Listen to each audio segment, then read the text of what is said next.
So here we are once again on this dark continent. This abomination, as some on the mainland would call it.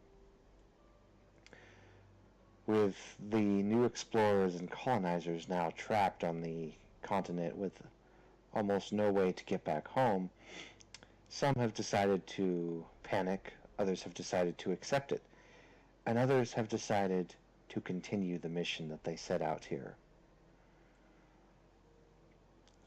Our story now takes us to a small group of adventurers who had a mission to complete, and they intend to keep it.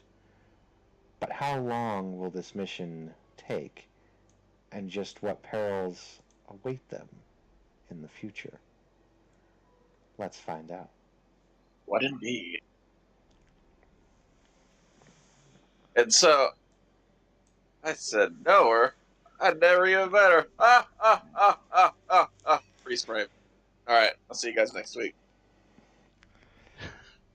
Vlad,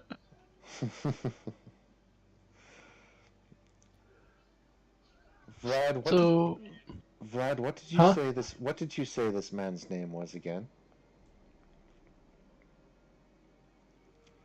Uh, huh? What? The man you're hunting. I don't think we ever got a name. We just got a picture.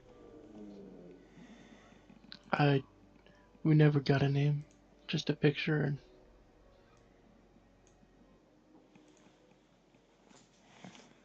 I see.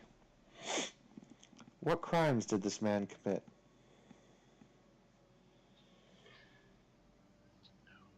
we don't ask that question. We get told that he needs to be eliminated. Right.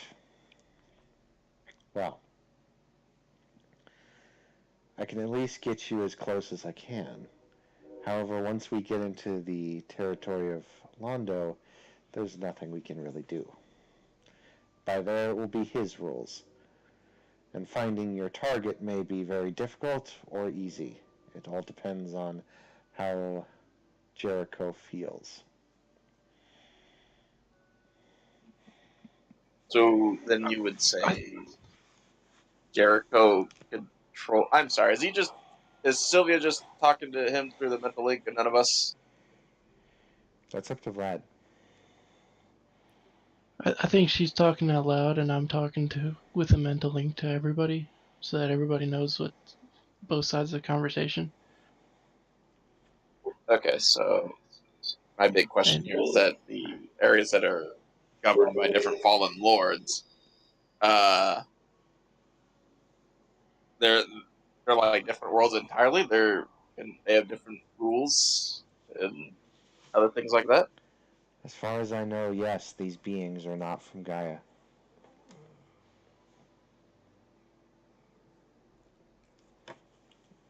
Mm. I think our first order of business would be to take out the shaman that is operating near our fort here and secure our immediate area so that when the other group arrives, that this area is secure, and then push out from here towards Jericho.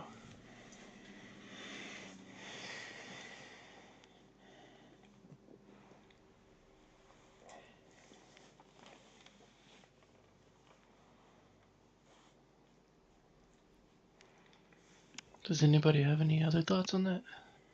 Uh, my only one is Sylvia. Remind me, this is going to take a few weeks to secure this route into Jericho's territory. Correct? That's a possibility, yes. Okay. So I'm gonna look at the count and just start walking around doing little hand gestures. I think what needs to happen here first is we need to while we wait for Sylvia's uh, way in to come to fruition, we need to secure our foothold on this beach. And I don't think, as secure as it is, that's going to happen with that shaman running around as he was.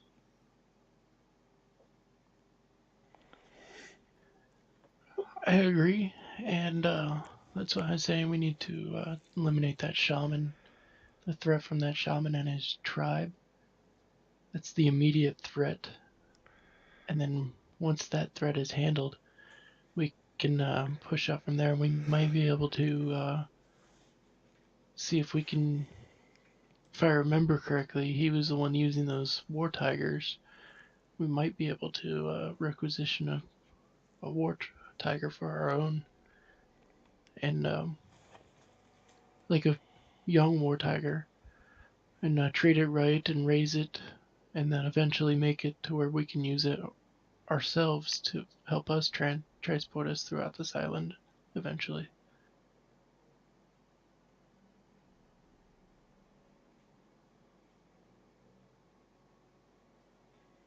Sounds like a plan. Oh, can we teach it both Lanesian and Hendelian? I don't see why not. That way the enemy can't use them against us.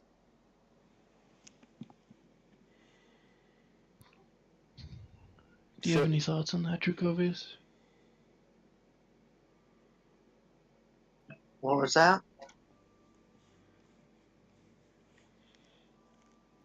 The plan of action to, while we wait for Sylvia, we track down and neutralize this shaman to secure our beachhead here. That sounds like it would be very beneficial for us. So I think we should go with that plan of action.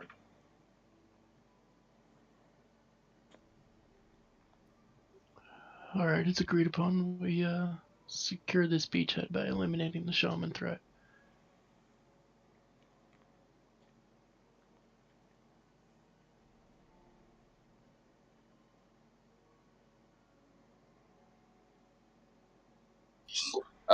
If we're going to go, or just wait around a bit before we do that, I want to try to talk to the sword again and see if I can get a response out of it. We'll just tap on it. Hello? Hello? What do you want? I want you,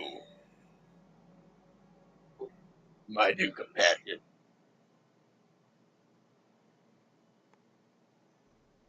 Are you sure that's what you want? Not at all, but I want to know who I'm talking Be to. careful what you wish for.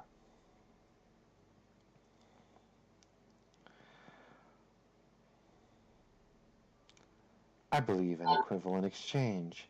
I'll give you my name if you give me your true name. I have a true name? Yeah, your full name.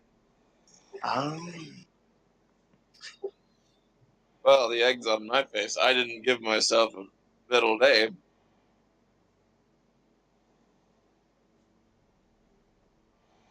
Well, now that sounds like a personal problem.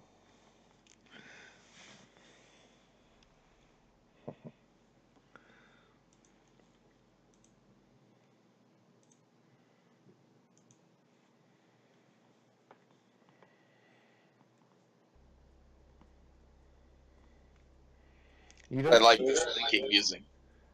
You don't sense any ill will.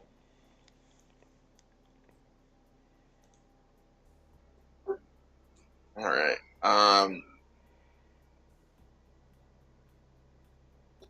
Amon. Arata Amon Sakamoto.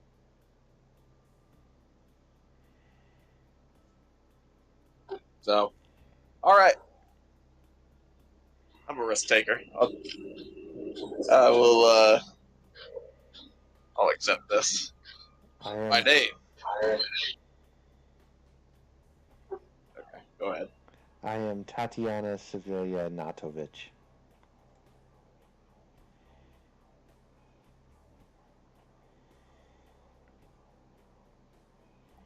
You know, woman.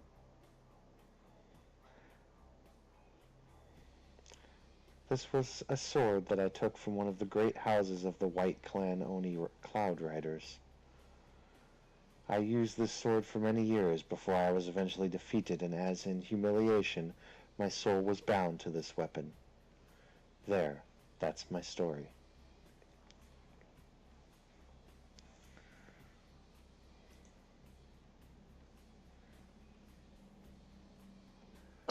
It was Tatiana. What else? You say Tatiana. And what was the last name at least? Yakovich.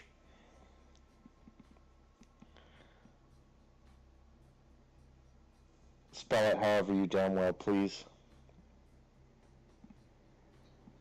Is it like Weird Al Yankovic?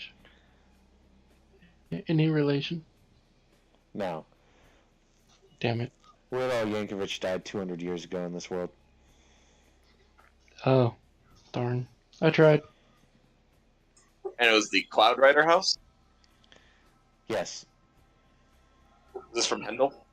Mm-hmm. Chance? Mm-hmm. Okay.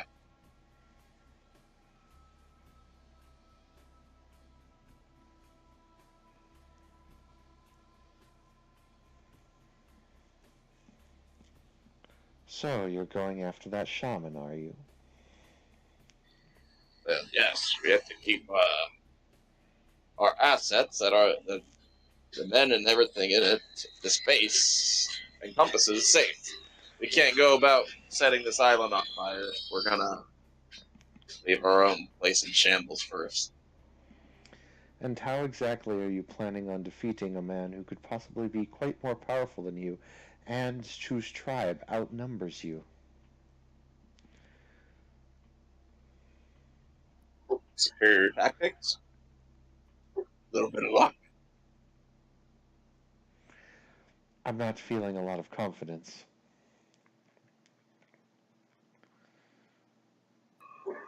First, I'm going to look up, guys, my sword has a name. It's wonderful. But then I'll go back to the sword. And, then, well, there's a few ways we can go about it. We can openly camp out there, whittle them down until they get angry. One of us can run distraction, probably me. And they get they attack the shaman when he's least defended, because I'll be the bigger threat.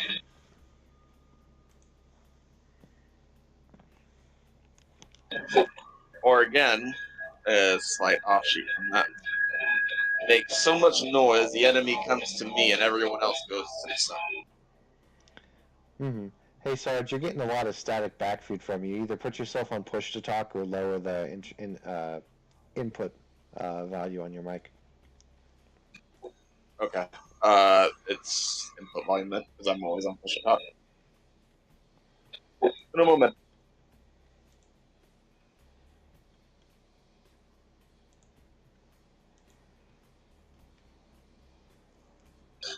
How was that? A little bit better. A little bit better. All right. Change.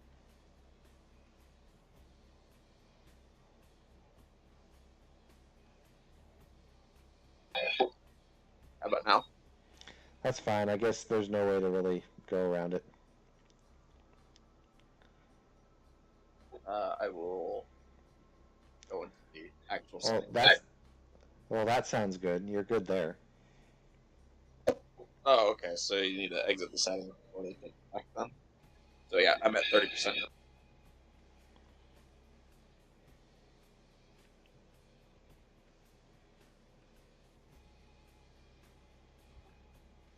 So let me get this straight. Your sword has a name, Yes.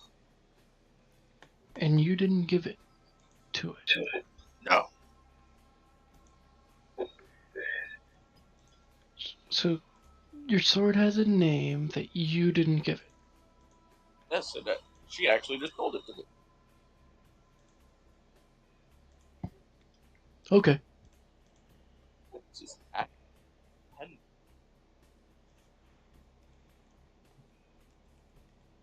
Yeah. Maybe you know something about it. House by the name of Cloud. There's some really bad feedback background coming to the background, Sarge. How's that?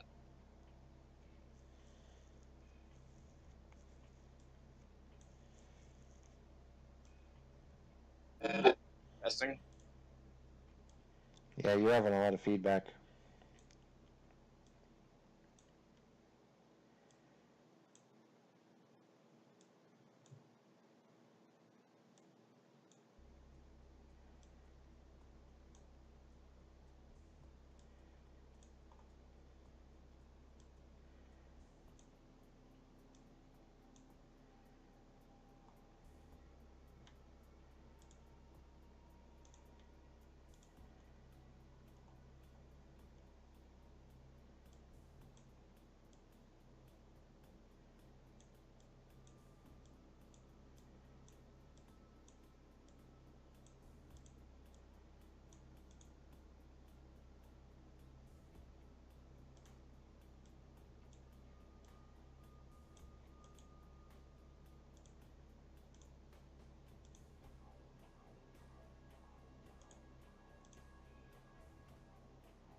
Hello?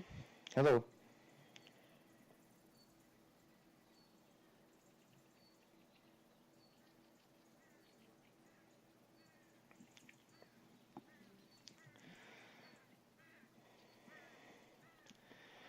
Well, to be fair, Vlad, his sword does bring up a good point. How are you planning on taking on a shaman that could perhaps very well be more powerful than us, and we are outnumbered? Scouting the enemy, finding their weak points, and whittling them down one by one from their weakest link to their strongest link.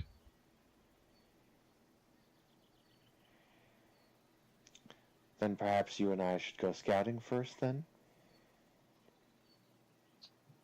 Sure.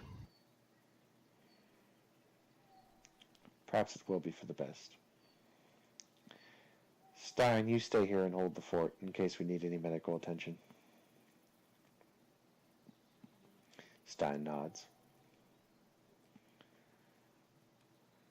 So I take it you and Sylvia will go off to the last known whereabouts of the tribe?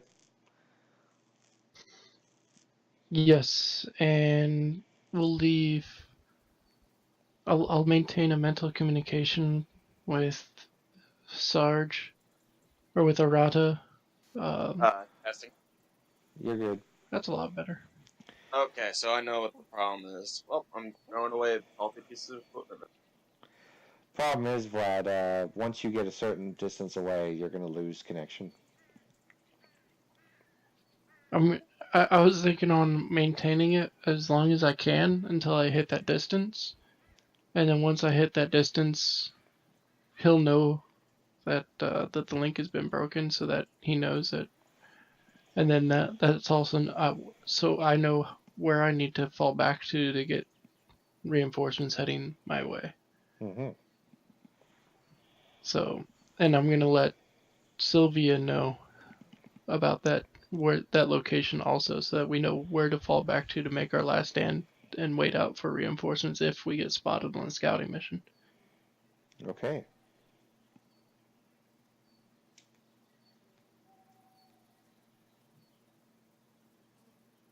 But essentially, we want to go and quietly and maintain distance, and see where the enemy locations are.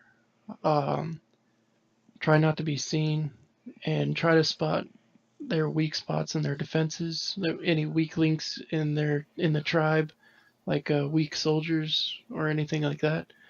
Their weakest units, and you know, like, find any parts of the unit that are weak, and then report back to the rest of them, bring the rest of them up, and then formulate a battle strategy based on looking at the tribe and with the intelligence we gather on the scout. Okay. Would you roll me 2 stealth rolls, 1 tracking, and 1 tactics? So, I am in the range, after all.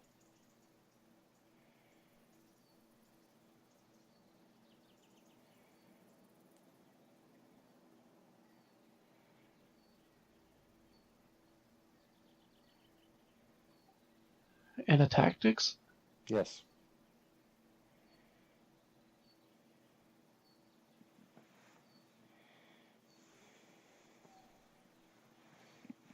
Okay. Wasn't very stealthy on the second stealth roll. As for where the tribe could be, the only info that you have is possible locations and possible sightings from where the warriors were last seen. But you creep along the woods, along with Sylvia, being very stealthy not to make too much noise. This is as far as you've ever gone out past when Sylvia first showed you the trail into the castle. You now enter the eastern side of the beachhead and go through a different part of the forest along the trailway. You eventually find yourself off the beaten path and you start to slowly move through quite dense brush.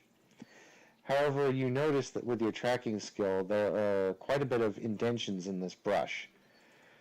The unexperienced man might say that it would be a deer or some sort of small animal, but you know that people have definitely been through here. Eventually, you can start to spot some footprints, and you think you may have a trail. This trail has been used quite frequently, actually, by this tribe, it looks like. It seems to be a very good way to get around a lot of the main trails that are on the road. You continue onward as the day goes on. The sun is now dead center in the sky, high noon. As you creep and creep along, you eventually come to a little clearing in the forest head. You peer out and you see a vast plain. Vast open plains with lots of grassland. And you realize that as you come out of the woods, you're actually up on a cliff face, facing downward. As you and Sylvia slowly crawl along the grass to take a peek out over the ledge, you can see in the distance what looks like some kind of settlement or village. As far as what's exactly happening in the village and how many people are in there or what is in there, it's somewhat difficult to tell from this distance. It's about 600 yards away.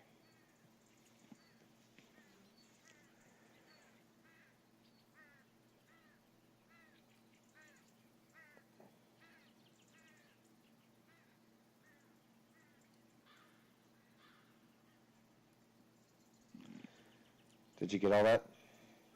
Yeah. Does Sylvia have a way to see that far? Let me see. She digs around in her pack and she pulls out a telescope and hands it to you. All right, I'm gonna use the telescope and see if I can see anything inside the village that looks like the tribe that I'm looking for. Roll me a search plus 30.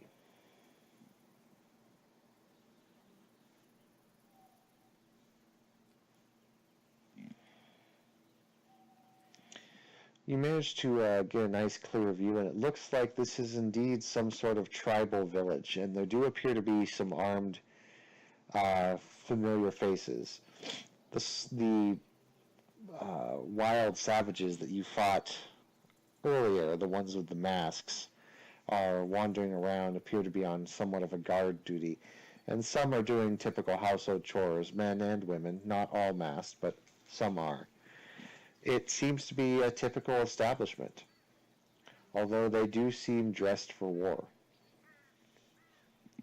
There are about maybe 12 mud huts that have straw and thick grass plastered on top of them, and a few of them have smoke coming out of them. You do not see anyone that would look like some sort of shaman. Do I see anyone that looks like they might know any information about the shaman? Ironically, even though there are different outfits amongst this tribe, many of them look very much the same. There does not appear to be anyone that really stands out other than those in the masks.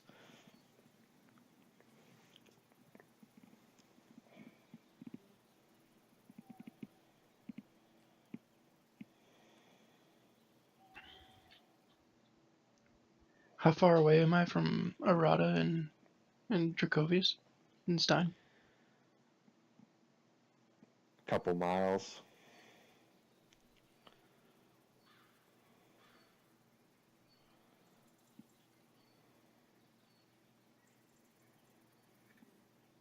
I'm going to do a mandatory search and key detection, just to make sure we're not being snuck up on ourselves.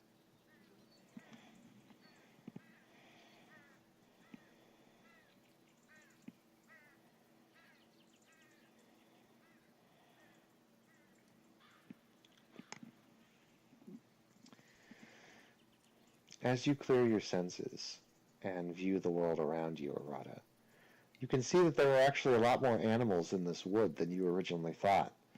You can see deer, beavers, mice, squirrels, birds, even a bear here and there. This was lost to you the first time. For some reason, the land itself has seemed to almost convert more to a much more natural feeling since you and your friends arrived. But you look around, you do not see any hostilities of Key towards you at all. You and Stein are alone in the camp. Well, you, Stein, and Dracovius, sorry. Yeah. So,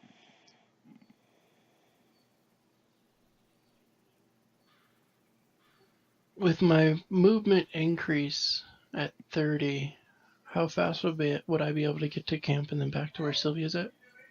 I can't remember the conversion off the top of my head. Be pretty fast. It's a couple miles. I wouldn't say more than 45 minutes. Would it be fast enough to be able to get there and get everyone on a horse quickly back to Sylvia and stealthily get back to Sylvia to be able to plan an infiltration of the village, to be able to infiltrate into one of those buildings and gather more intelligence from inside one of the buildings? I'll say if you want to get everyone back to that location, and it'll take a few more hours, but you won't be very stealthy about it, but you can at least get back to that area now since you know where it is.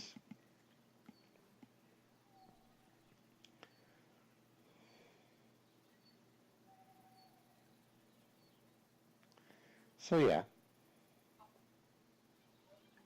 I will, and I'll use my increased movement to get back to the camp, and then I'll have everybody get onto horses, but maintain alert status while on the horse and using like a full gallop or a full sprint on the horse to get back to Sylvia as quickly as possible. And maintain an alert status while we're doing that, just in case, so we don't get ambushed while we're in the process of that. And then when we're close to Sylvia, we'll dismount and move in slowly and silently to Sylvia's position. All right. You all make it back to the spot on that little outlet of a hill, looking down over the Mast Valley. And you all arrive and decide what to do next. The wind in your hair, it seems to be a very nice warm day comparatively to all the rain that this continent has been having.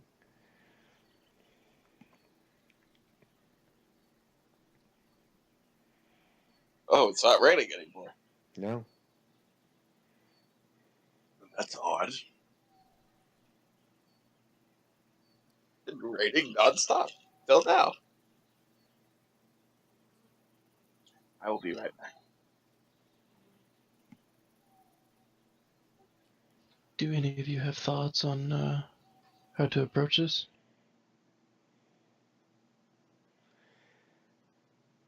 I would say at first we should perhaps maybe try to grab someone who does not appear to be under the influence of the masks. If this cannot prove to be the possible case, then perhaps a little distraction, and then maybe some grab and go. I'm not sure. We haven't concluded who else is here. There may be someone else in the waits.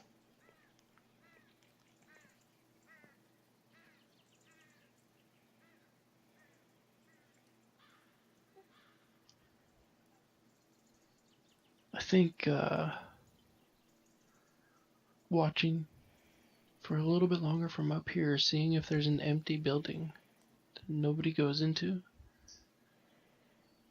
That looks like it's maybe for sale or for rent or type of deal. We go into that building and occupy it. And then we do take one of those people that isn't under the influence of the mask and question them inside that building silently so that there's no screaming, so that we don't arouse any of the suspicion of the people around. And then we observe the locals from inside that building. Sylvia takes out her telescope again and takes a look. She looks at it, looks through her scope again. Huh. And then slowly hands you the scope. What did you see? Nothing. Take a look.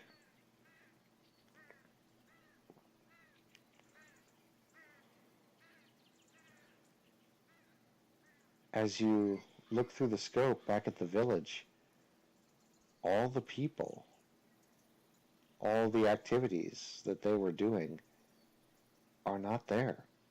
It's just a village now. You see no people, no smoke, no fires coming from any of the chimneys. There's nothing there.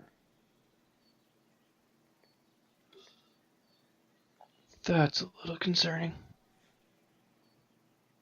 Sounds like I got back just in time for a search jack.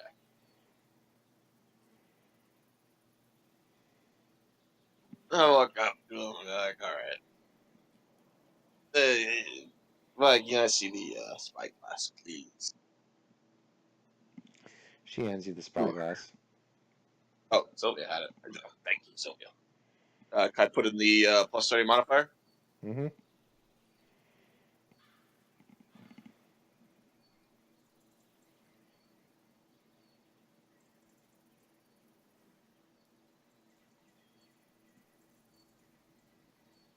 What?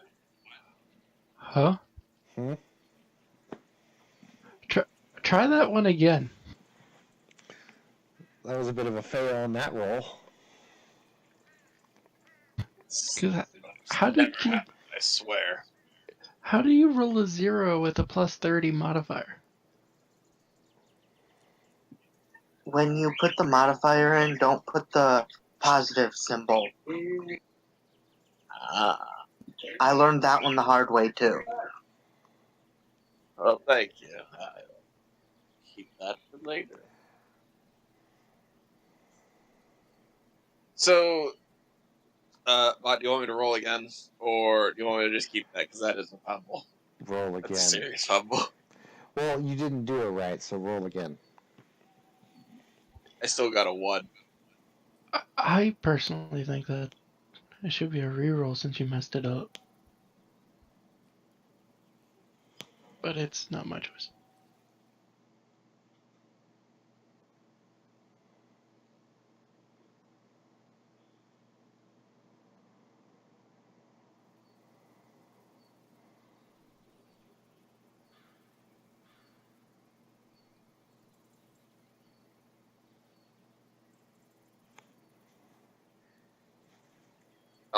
You want want to reroll, there you go.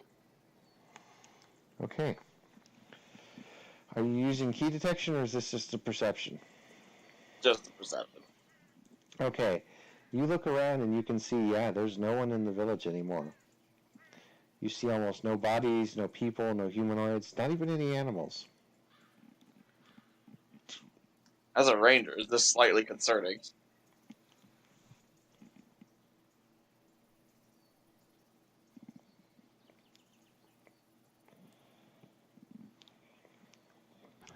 Dracovius, do you sense anything down there? Have you sent stuff down there?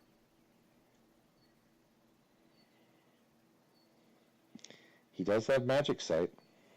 Oh, okay.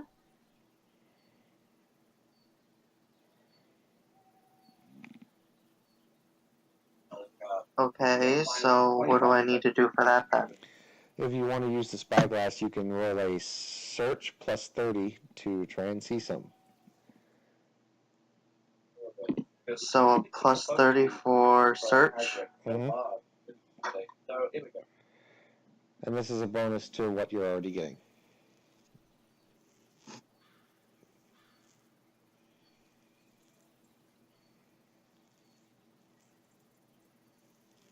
Very nice.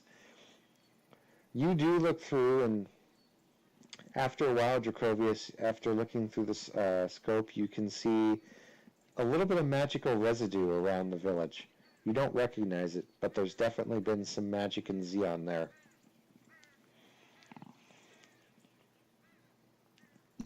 I will relay to the group that there's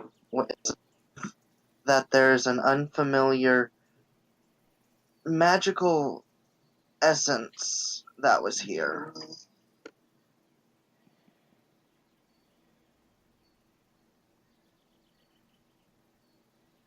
Very good. I will then do follow up the key detection.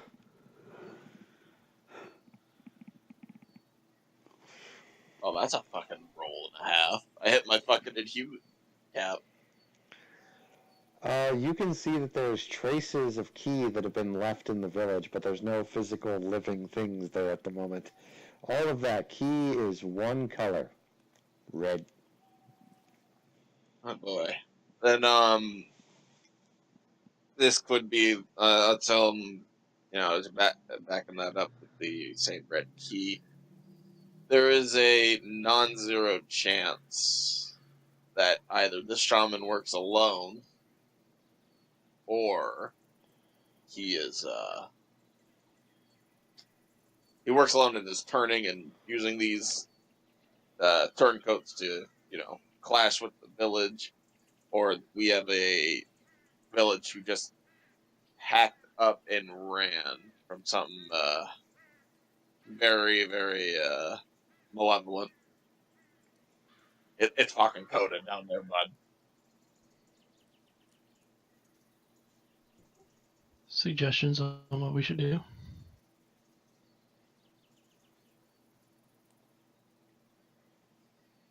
Well, there's nothing to be gained without, actually going down there and seeing shit for ourselves. If we get down there, with my experience in tracking, we can probably figure out and get a much better idea of what actually went on in the few hours that we were gone.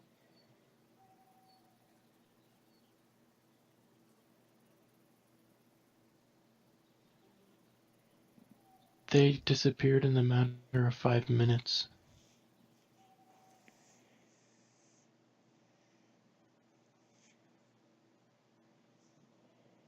Is that the part I was gone for? They disappeared right in front of you guys? Well, no one was looking at them when they disappeared.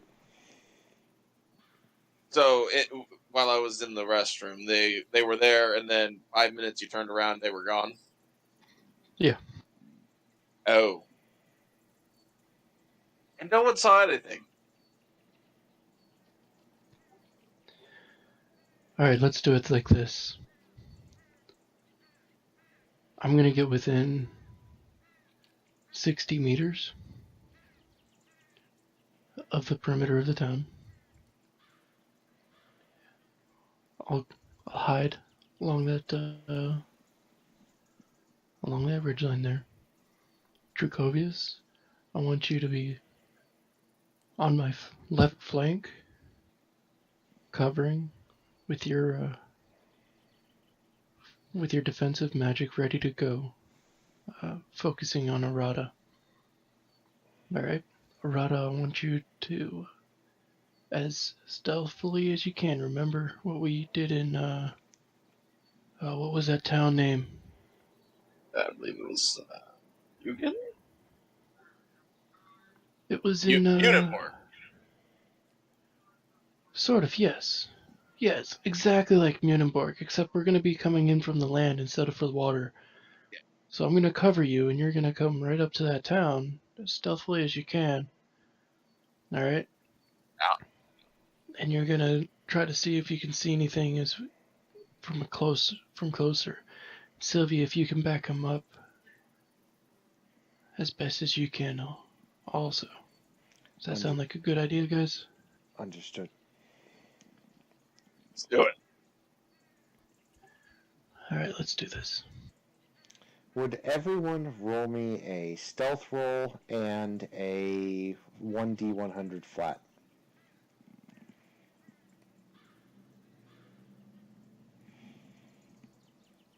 Difficulty to beat for stealth is 50.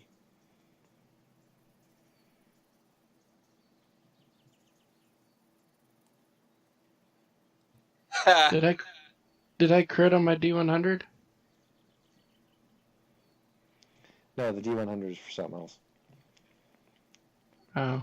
Oh, I scored the low. Sarge, look at mine too. This is good knowing you, Jason. You too, Sarge. Are you like standard rolling your stuff, Sarge?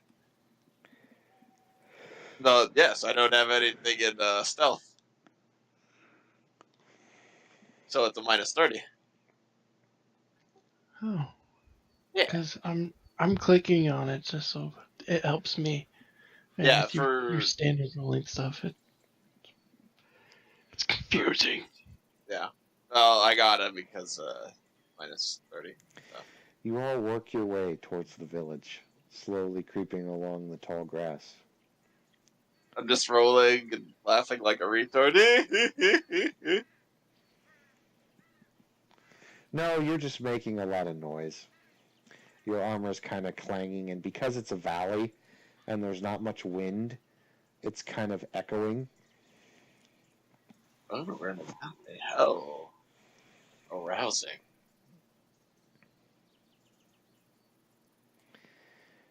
And the village is, you guys get within the distance and you see the village.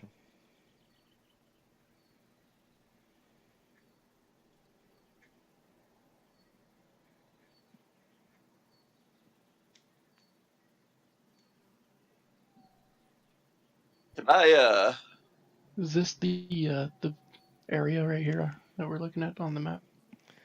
No, I wasn't able to draw you guys out or bring out the pictures, so you'll just have to use your imagination for right now. I apologize. I'll eventually start getting more tactical maps and more stuff out, but I just didn't have time this week. if you want help, I'm sure Chuck and I can help facilitate. I will probably definitely ask for some later. Okay.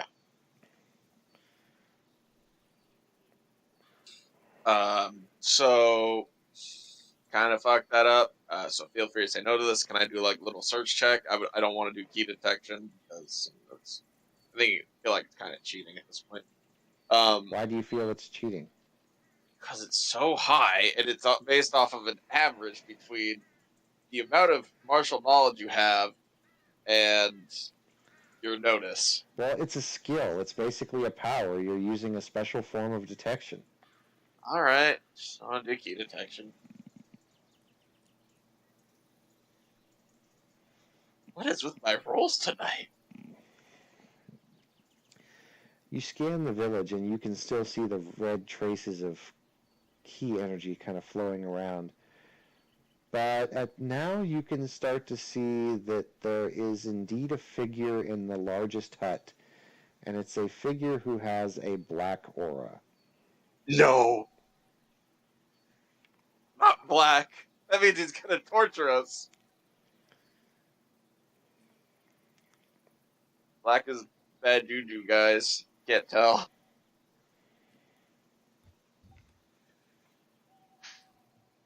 So I'm going to quietly relay this to them, and I'll give like a basic. Each time a different color comes up, I'm going to give them like a basic rundown of what each color means. Is that all right? Mhm. Just bring it up real quick.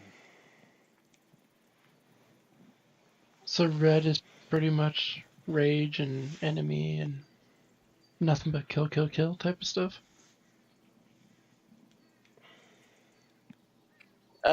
In most cases, yeah, it's usually rage or anger. As the colors can all, of course, mean different things, and when you get into the nitty gritty, specialized colors like black, you get things like malice, things that, yeah, they're gonna want to hurt you, but they're not gonna be quick about it. They're probably gonna want to take their time and do the death by 1,000 cuts.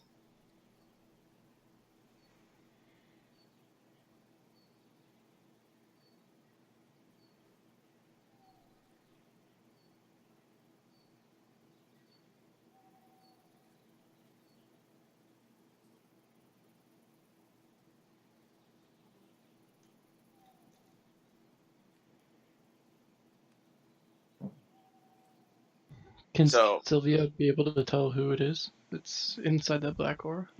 oh, okay, I was wrong. In this case, black means introversion, emptiness, and darkness. So, Sylvia doesn't seem to have any other clue than you guys. oh, we can do this 2 different ways. Y'all can wait here. Since I was the loudest, I can walk up there and do my thing as a frontline soldier. It's up to you.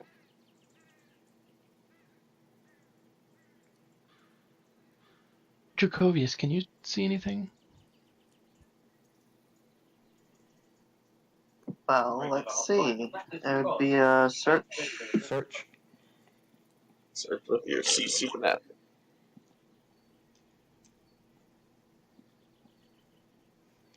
You don't see anything, Dracovius.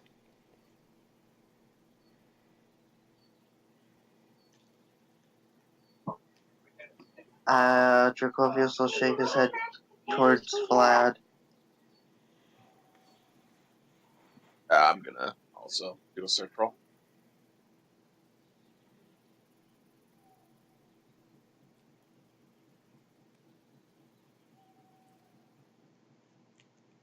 And I'm going to refresh my browser.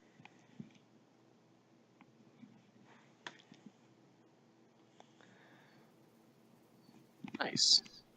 I'm going to do a notice roll also, just to see if we can see anything. Just in, like, trying to see if there's any traps or anything.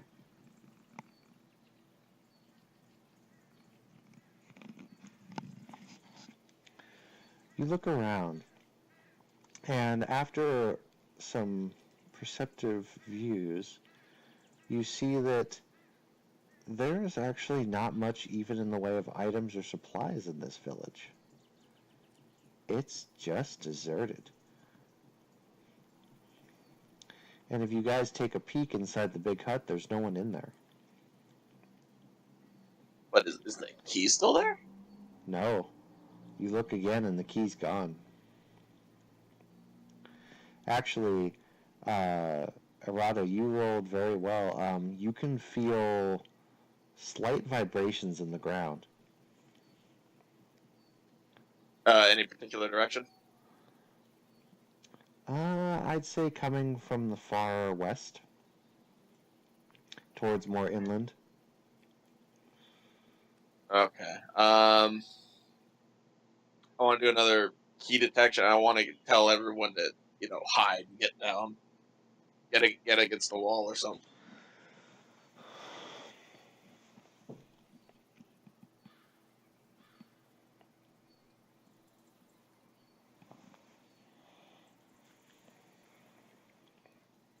Roll that shit again. Just 1d100.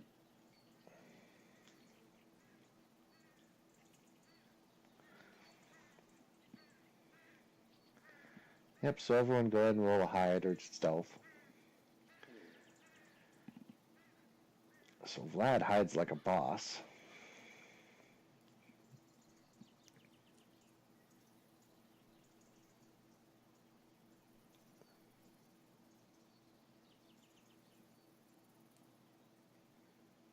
And everyone go ahead and tell me where and how you're hiding. Ooh, is that an open roll? I'm gonna hide on top of a rooftop, just behind the crest of the rooftop, with my rifle drawn in the direction that Arata told me that the vibrations were coming from, so that I'm in an ambush pose to where they can barely see me over the crest of the roof.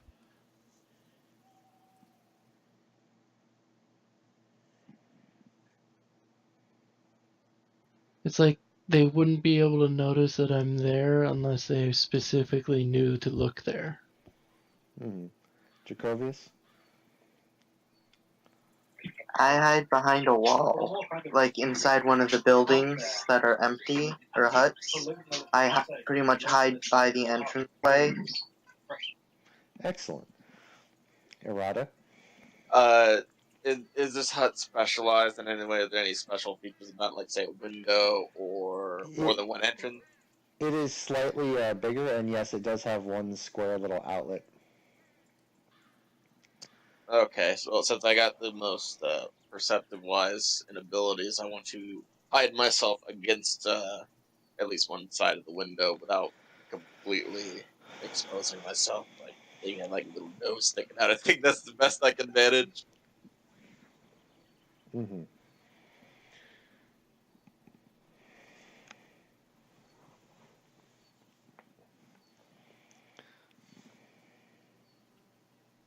How about that key detector? Yeah. So you can sense a lot of ki coming from where you felt the vibrations. With their addition, are there any specific shapes, sizes that are of particular note? Yeah, they appear to be a lot of humanoids coming towards you guys from the inner part. Seem to be coming along down a dirt trail that seems to have been used a lot now that you've looked at it. All right.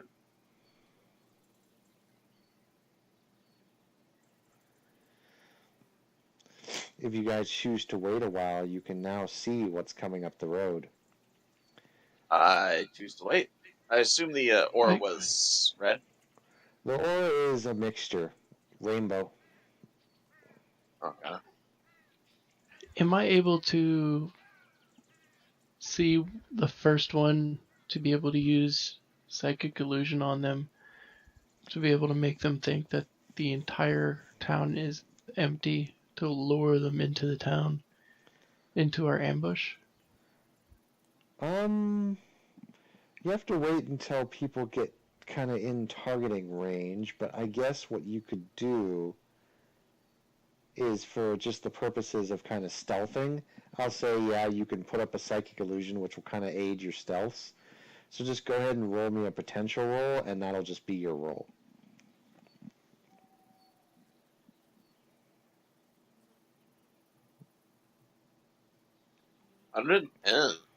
Okay.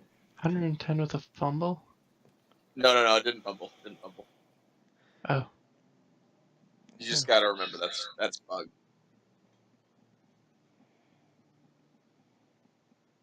Okay. So I'm buffing everybody's stealth up? Mm-hmm. Nice. Well, stealth and hide? Make a little heart check towards Zabu. So, as you guys eventually see, that this is not just a small group of people coming towards you. This is an army. Well, I shouldn't say an army. I'd say more like maybe a good 50, 60 men. All riding on horses. All in oriental armor.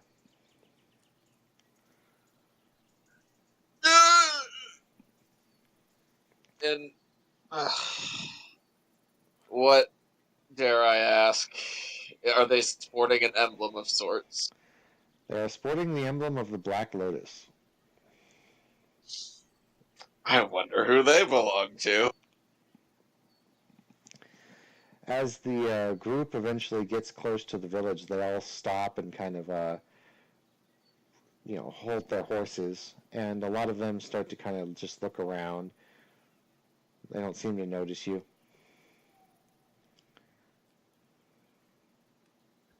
I'm going to get into everybody's head and tell them to hold their positions and wait. Since there's way too many of them, we don't want to risk an engagement. So if they come into the village, just to let them pass and maintain stealth as much as possible. Yep. I'm no fool. I don't want to fight 60 fucking samurai. On the possibility that my boy is probably among them. Speaking of which, now that you say that, Oh dear. He's Arata, going to mindfuck me. Arata, you see a very familiar face walk out of the crowd. Or should I say familiar mask? Spread to me. I He want to is- taste my anger. He is a samurai, clothed in black lambent armor, very oriental, with a very just ordinary-looking katana sitting at his side. He also wears a black mask, typical Mookie style, and he actually has a black banner kind of on his back that bears the symbol of the Black Lotus. Which is... I'm sorry, go. He walks toward the center of the village very proudly and waits, one hand on his sword, the other hand at his side. He starts to pace back and forth, back and forth.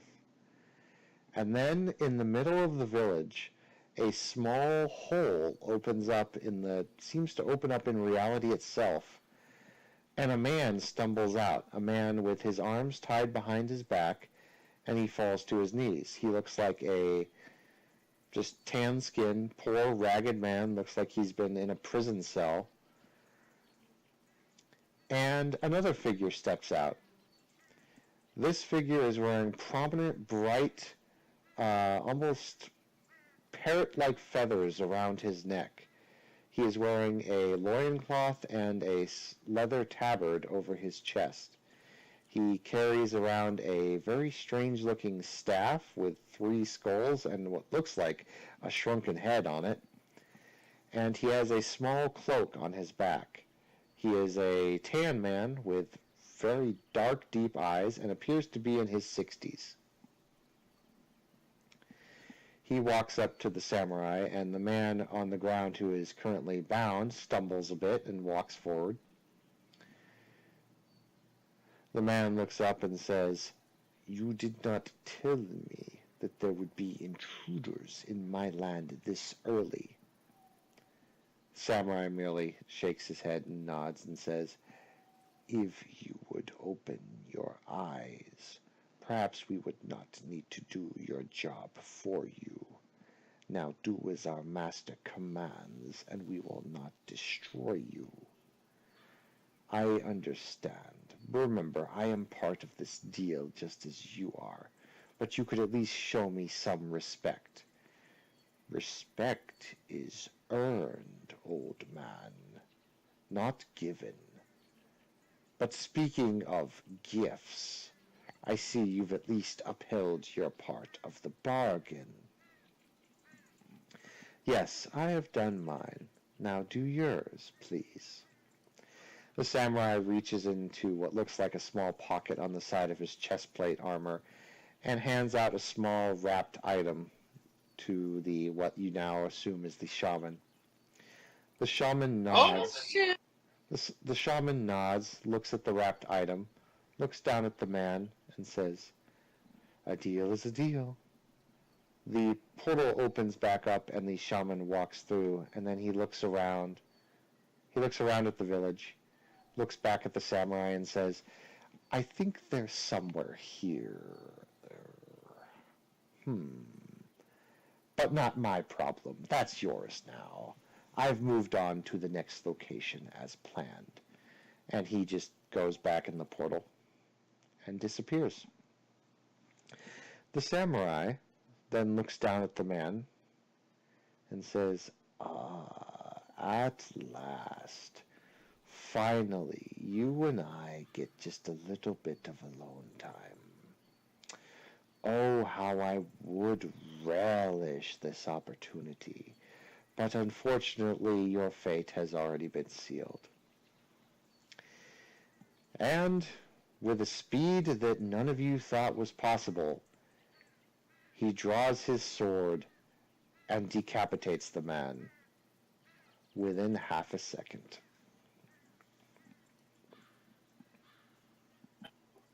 So, was there anything Vlad was able to see this mind?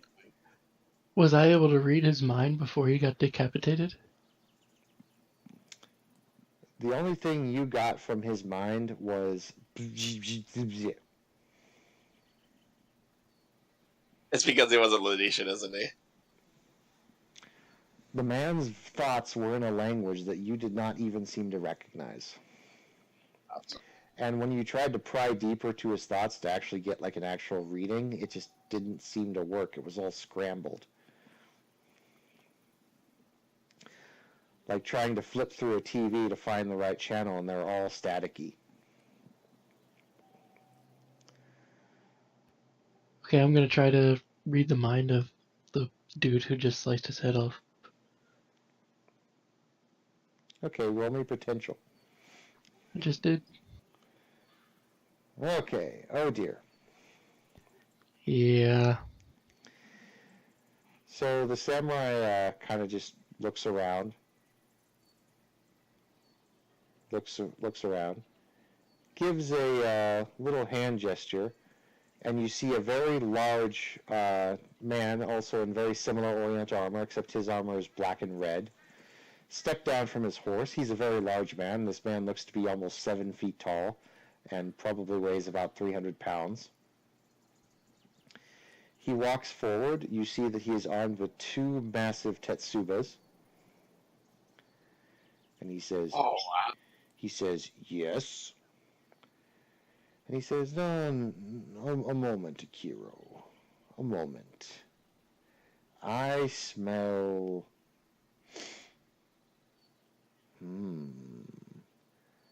I smell a psychic trying to invade my mind, and I also smell... Oh.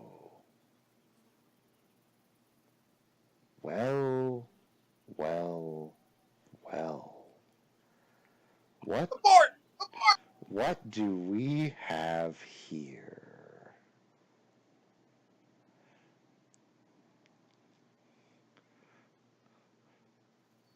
A wounded wolf that has survived in the wild I left it in? Alright, so he clearly knows I'm here. Say, well, it's very hard to say you left me there when you got chased off yourself. Hold on. I've done a psychic illusion roll here. Mm-hmm. Is that gonna work on him? It's working on a good portion of the force, but it's not working on the samurai. Okay, because I wanted to know if I would be able to like make him think that his friend right next to him is Arata. No, the samurai clearly looks like he's ready for you, and he's made his roll. He's made his roll. That roll didn't beat him. All right, so I'm going to proudly declare that, and then I'm imagining Dracovius is in the same hut as me, up against the wall. If this is true, I'm just gonna like gesture at him. It says keep hidden, and I step outside because I'm a fucking man. I'm gonna link directly to Sylvia and ask if she can eliminate the weaker portion of the army that's gathered rather quickly. The army immediately starts to leave. How many are left? 2. Okay. Oh, I see.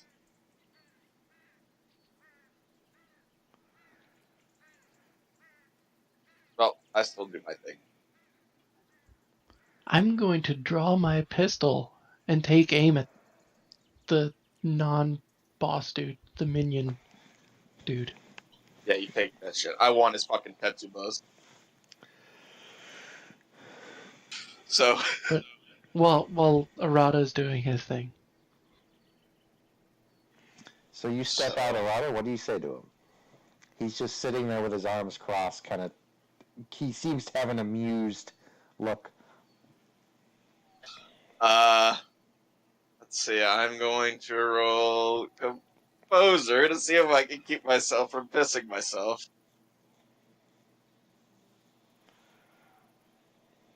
Metaphorically speaking, of course.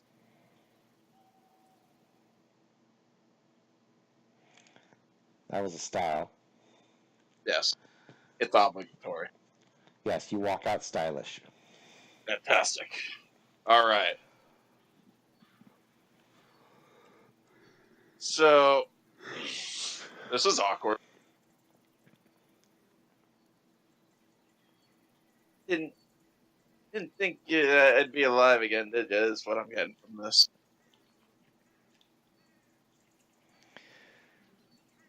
Well, I suppose there is merit in that.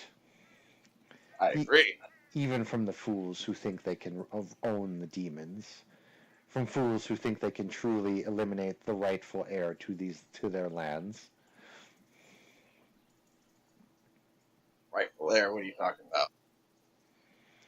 The Oni own those lands that you stole from them, no matter how hard you like to try to say that your clan has dominant rights. Your foolish priestess does not know her place. Is that a fact? Especially with all the things that she took from me. So I took something back. Oh, what did you take exactly? I'm still here. He reaches into another little pouch and he tosses you something. It lands at your feet. It's two small little hands. No. He didn't. I had to teach her a lesson when she backsassed me, if you will.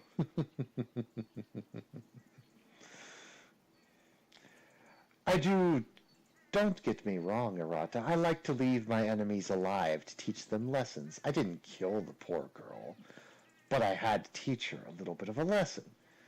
And I had my associates teach her lessons of their own. Needless to say, I doubt that girl will be trying to push in on our territory anytime soon. Fucking monster!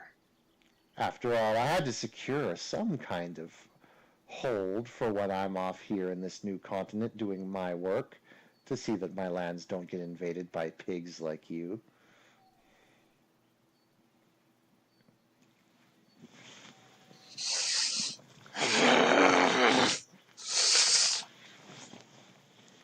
Roll initiative. Alright. Shit! Not again! No, it's gonna be a repeat of my backstory! No! Oh wait, that's you. Oh, thank God. Holy shit.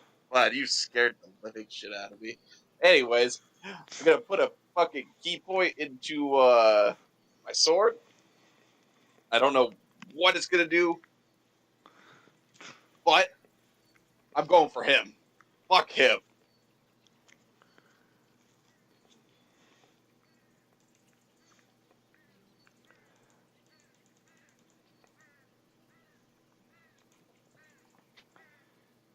So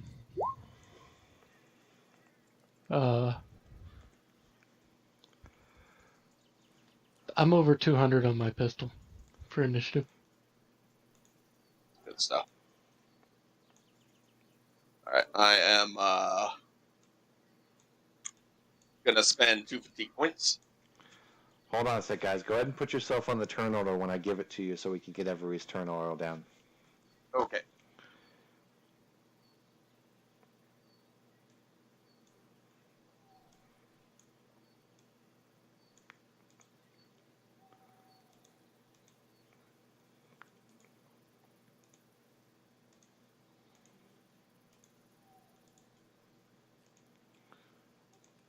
Is that 209? That is an addition. My total? Yeah. Let's see.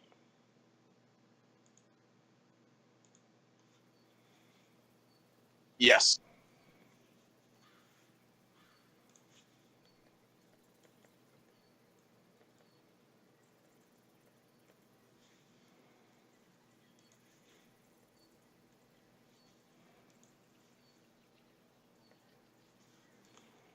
All right, I'm going to start accumulating,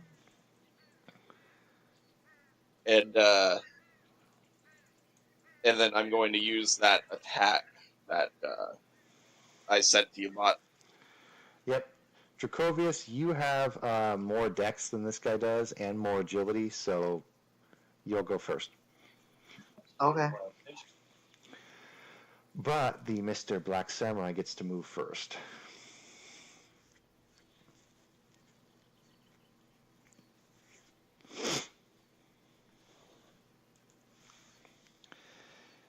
He actually sees that you are getting pretty angry, and he takes a Batu Jitsu stance. Oh shit! Is that an attack roll or? No, he's entering a defensive stance. He's entering a Batu Jitsu stance. Do you know what a Batu Jitsu stance looks like?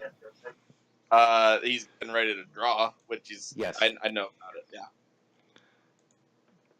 So does that mean he forgoes his turn? Yeah, he's sacking his turn. Okay. It's Vlad's turn. So then, oh right, that's right. People have higher initiatives than me all the time. I get.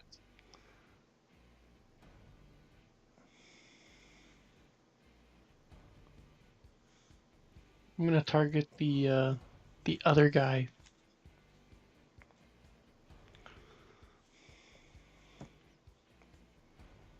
Guessing it's that guy.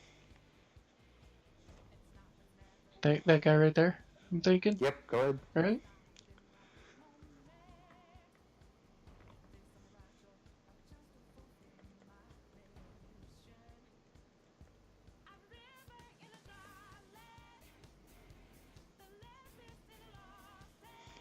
All right, 60% weapon damage.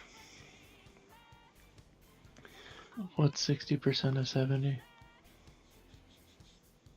Well, I got a calculator right now.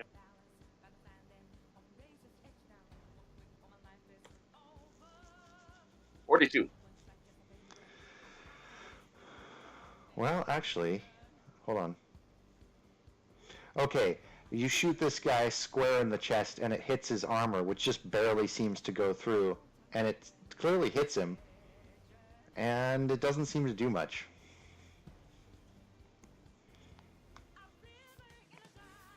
Huh?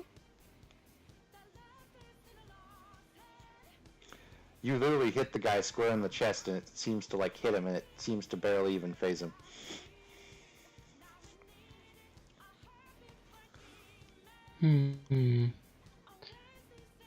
Time to switch to the rifle. And that was one attack, so what's your next actions? Huh? That was one attack, so what's your next actions? I'm gonna attack him with my rifle now. Mm-hmm.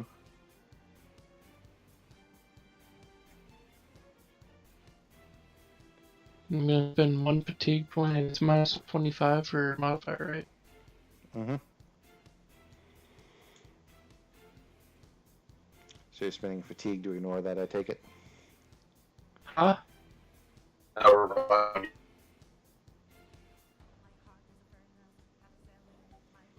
Say again, Nice.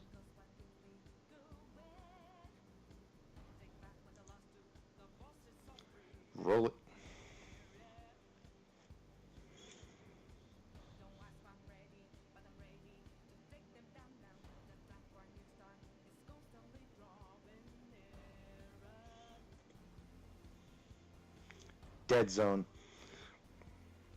You hit him, but he manages to... You hit one of his strong parts of his armor and your bullet doesn't go through.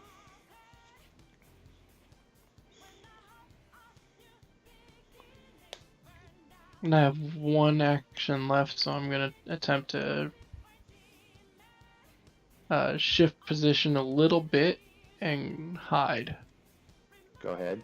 Your hide is going to suffer a minus 30.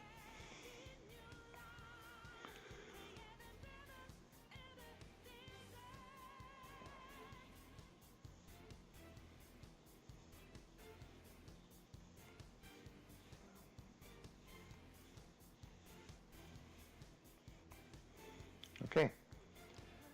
Dracovius.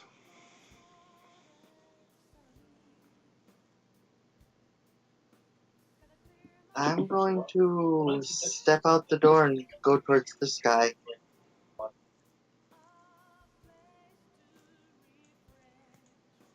Take it you're going to stab him? Yeah. Alright, charge. Plus 20 to attack and damage.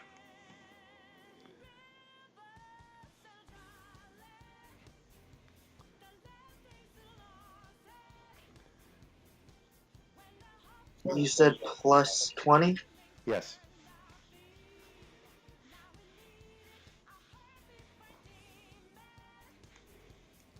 Yeah, wow, crit. What? Holy fuck.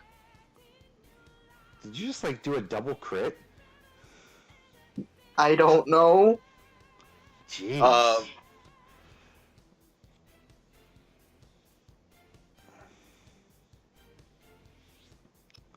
The dice is with the young one.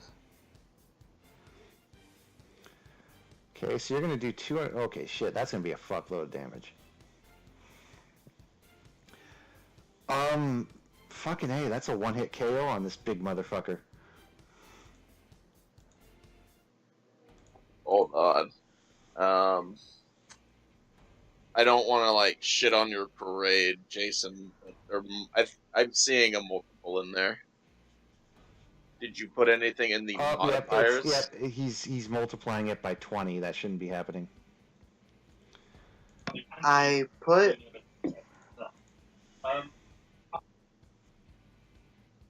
So what do I put? It's okay, so you put in the plus 15, which we know that causes issues. So what happened here is, I think what happened is the fatigue box came up first, and then you put 15, and then you put in the plus 20, and that was what happened. So when you're dealing with the fatigue box, you only want to put in how many fatigue points you're spending. So since the max is like 2 per turn, you just want to put in 2. I didn't think I touched the fatigue box. It's all right, dude. These boxes are really finicky. Well, let's roll that again then. Go ahead.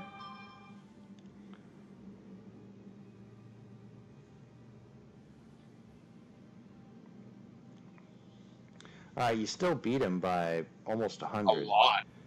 So that's still going to be a lot of damage. That's going to whack him. You don't fucking whack him.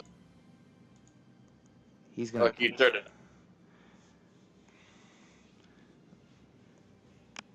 Yep, except he's going to pop something interesting. You see his body glow a bright red when you stab him, but you literally like impale him through the chest. Although he doesn't seem to be stopping. But that was a lot of damage. Can I do like a passive key detection? Sure.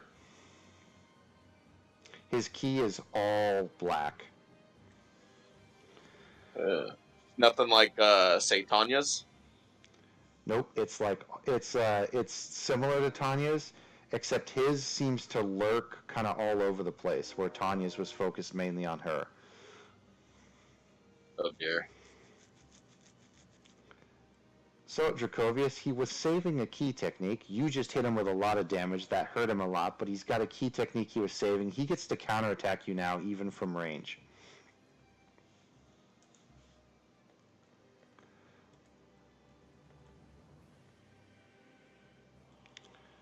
Go ahead and roll your defense, block or dodge.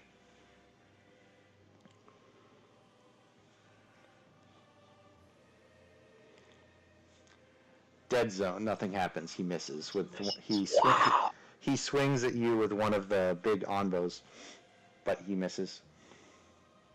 How did Jacovius turn from something so small into something so big with his rolls all of a sudden? Because when you leveled up, we started giving you key stuff, and we buffed up your primary attack and defense abilities.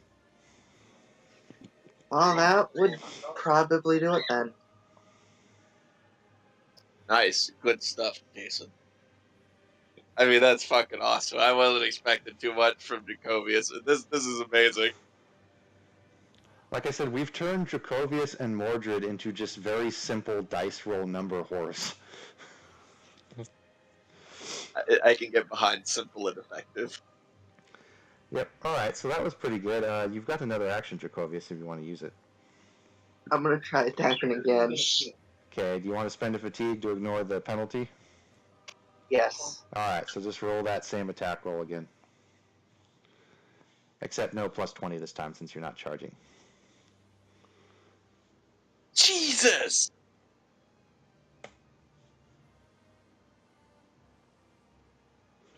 He's rolling really good.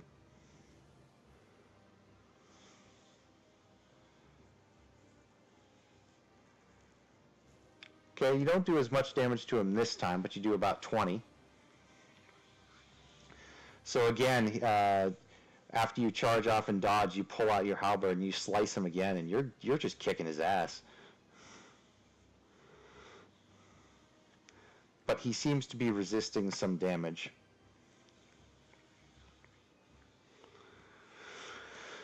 That'll be it for me then. He is going to do a focused attack with his onboos on you. You can roll a block or dodge.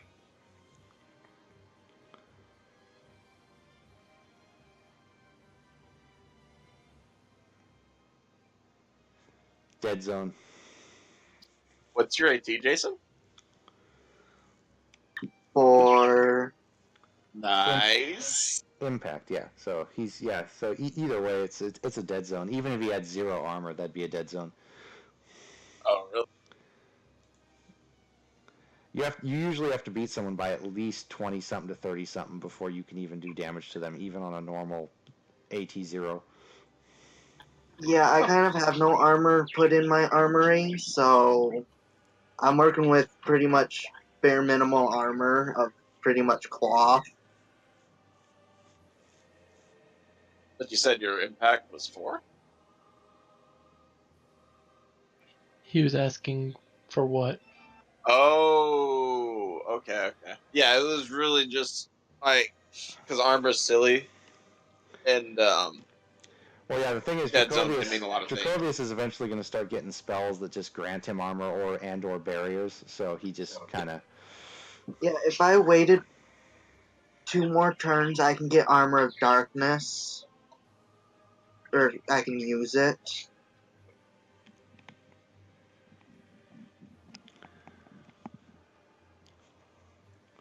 Yeah, all we got to do is level 3 is give him just a little bit more key stuff and level up that innate magic, and he's going to be a boss. He's already a boss. Are you kidding me? Well, no, he's going to be a real boss.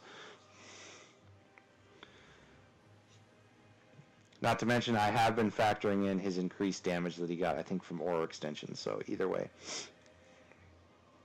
So he swung at you, he missed, he's going to spend a fatigue to do it again, and he's going to boost it this time. So first, same as the first, Jason. Okay, so let's see. Your defense roll. Wrong one. Up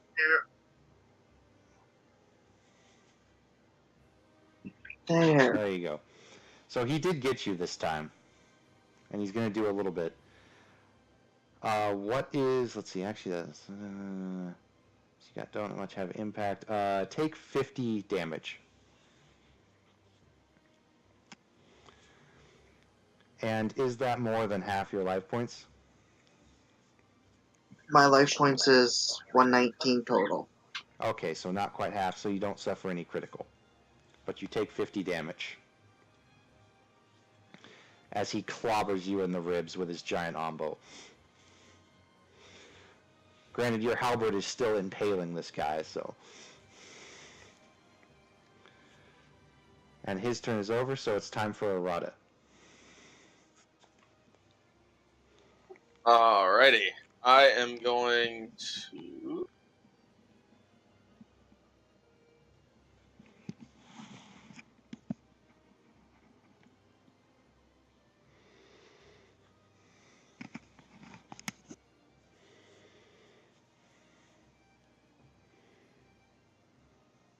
Let's see, I got 4 actions, so I want to do an athletics. I think it's athletics to get on his side and flank him.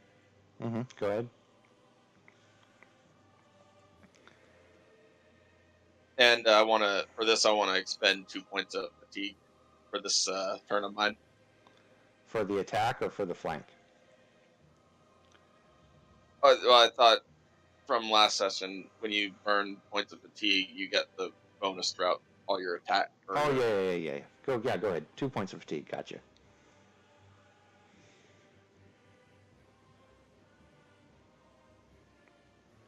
It's crit. Your maneuver works successfully. I will give you free flanking bonus for getting around him. Fantastic. What's that bonus on him? Is it minus? You are getting a plus 30. Actually, you're getting in the back, which is a plus 30, and you're getting flanking, which I think is another 20 or 30. So I'll just give you a plus 60 for this next roll. This next attack. Woo! All right then.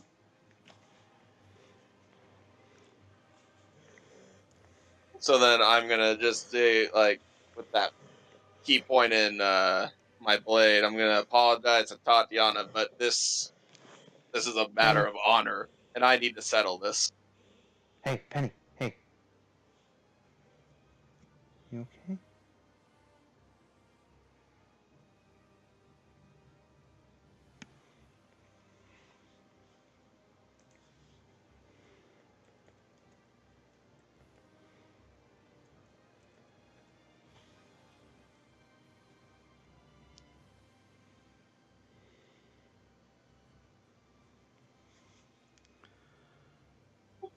Then yeah, I need to settle this. And if you're gonna help, I don't know where you came from, but I'll return the favor.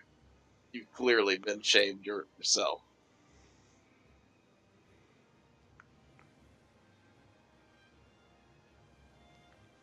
What'd you say? Like, who are you saying that to? I'm saying that to Tatiana. Then let us bathe in his blood. I'll do the anime, right? And then just let's see. I'll like make my eyes red from my key.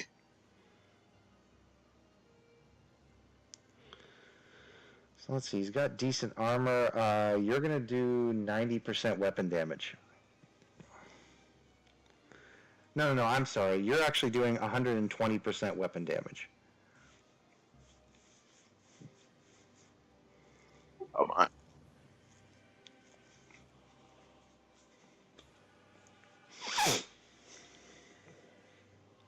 That's 192 damage.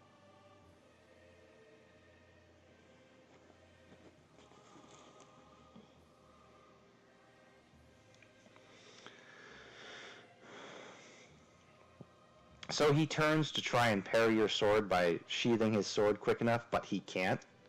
You actually beat him on the draw, and you almost slice him in half, but he manages to step out of the way, and you almost kind of disembowel him.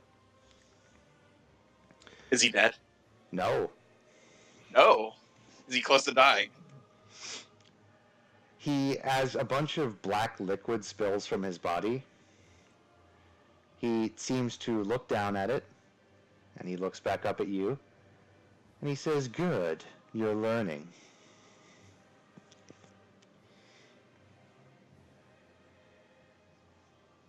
Style, yes! Right where it counts!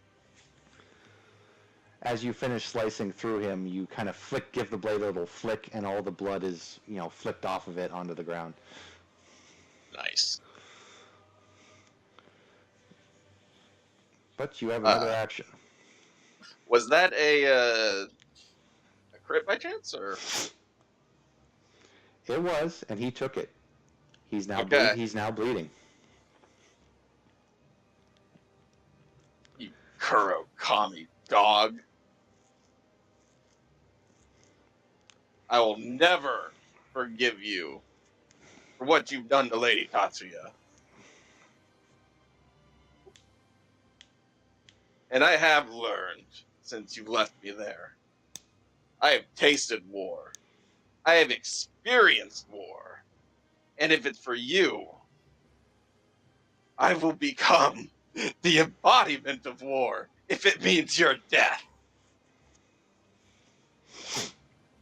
I'm going in for another one.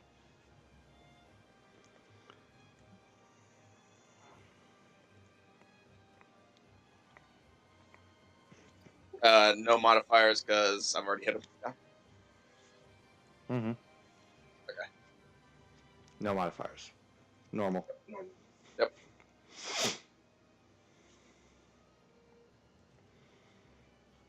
Wow.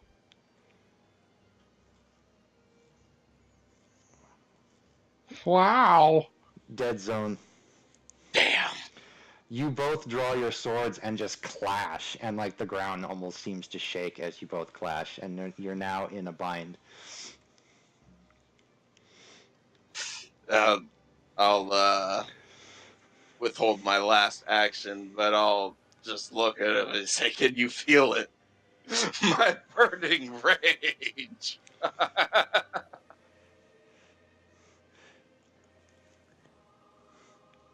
He says, "Yes, I can feel it. It's exhilarating," and he's going to headbutt you.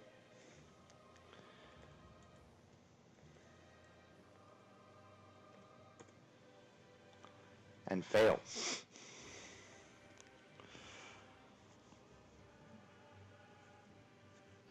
I'm going to link into Arata's mind and say, remember, don't let him get into your mind. Use your rage against him and use his rage against him. Arata, you get a counterattack. Oh, I'm taking it. Since you saved your last action.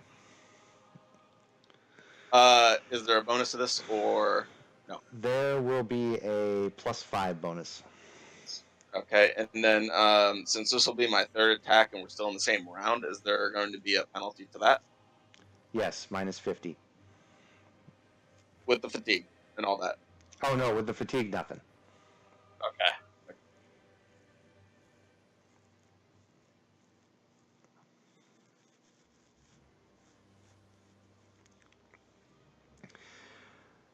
Okay.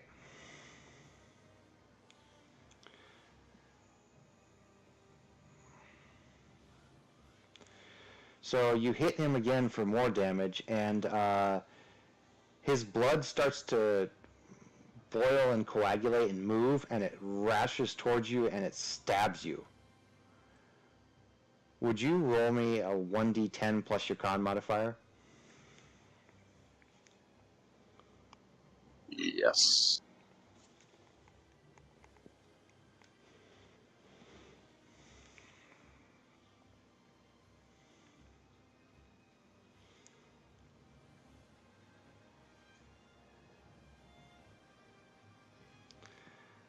Okay.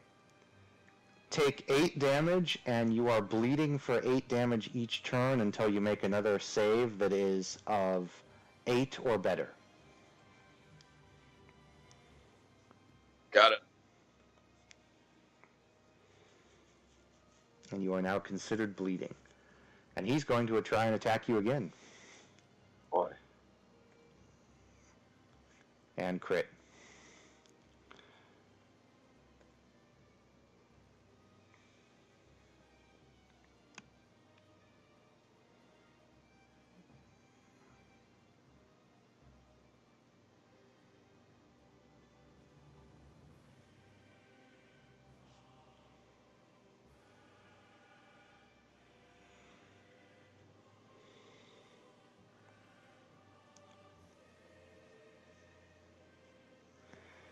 so close. What do you mean so close? 50, 60, 70, 78. Oh my god, it's a dead zone. That's awesome. So are we like just tearing up this fucking field around us? 'Cause Yeah, oh my god. you guys are trying so desperately to hit each other, but you just can't seem to do it.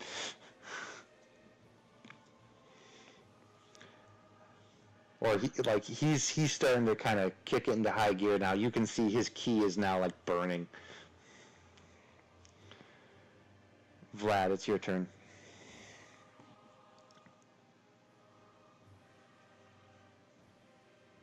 Oh my god, I wonder what my blood pressure is right now.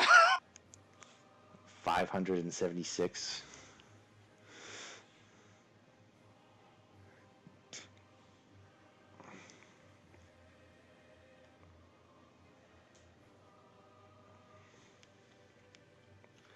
Nice crit on that psychic illusion.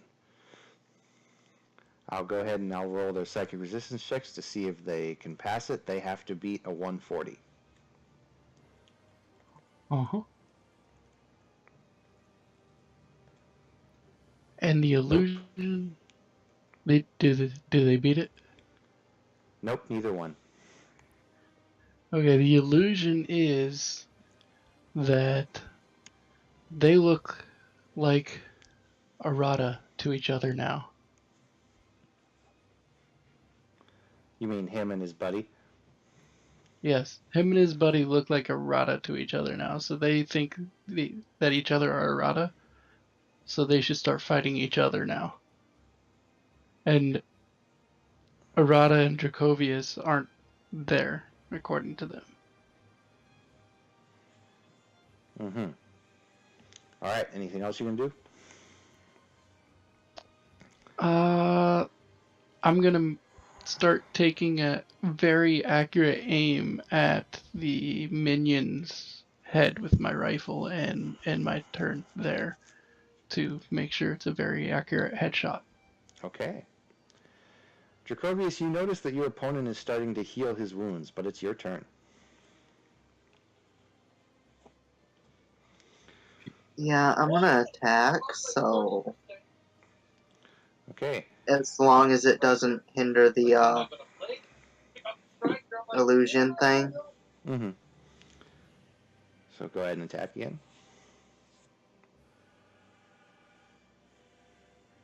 And remember, since you have a halberd, you can always just slide back without worrying about taking an attack of opportunity. Yeah.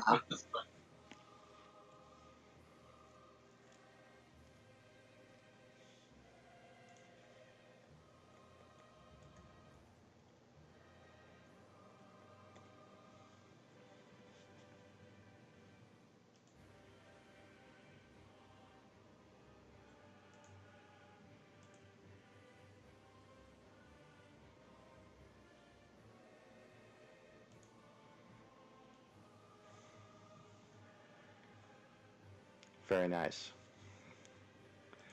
This guy looks like he's starting to get hurt. Only starting. Mm-hmm. Sheesh. No, you've really done a number on this guy. Yeah, I wouldn't take that personally. With just 2 attacks, you put him on the defensive. You made him waste his technique that he's been storing. Dude, you've done a lot. True. I think I'm going to give another swing at him. Okay, minus 25.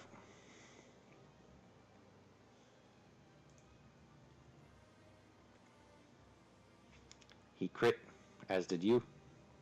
What the fuck? Double critical. This is the greatest combat ever. I know, right? Oh my god, you beat him.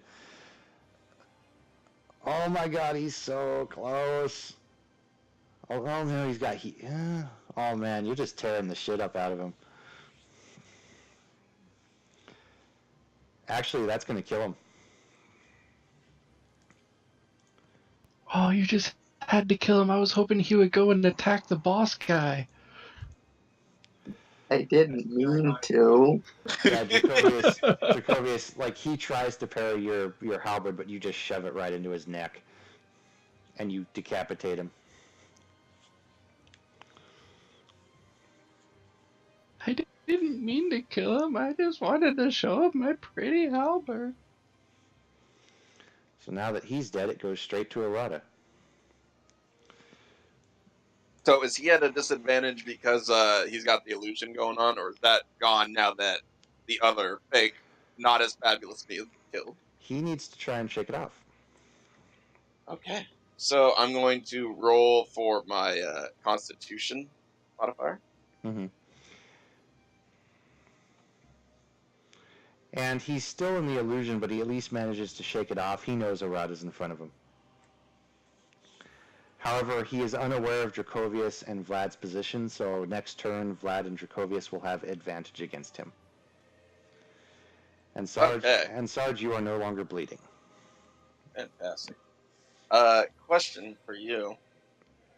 Would I have enough keys stored up to blow off my super secret attack?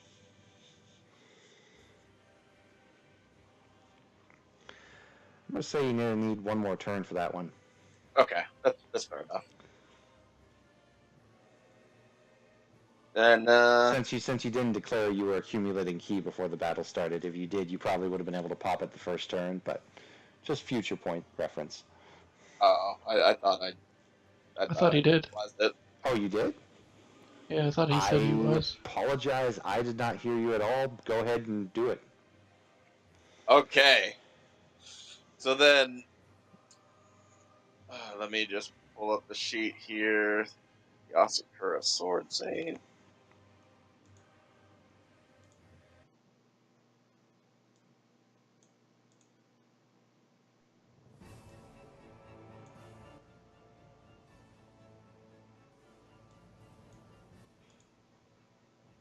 Then, so I'm going to start speaking to him in Lanesian. And I'm going to say, there are many things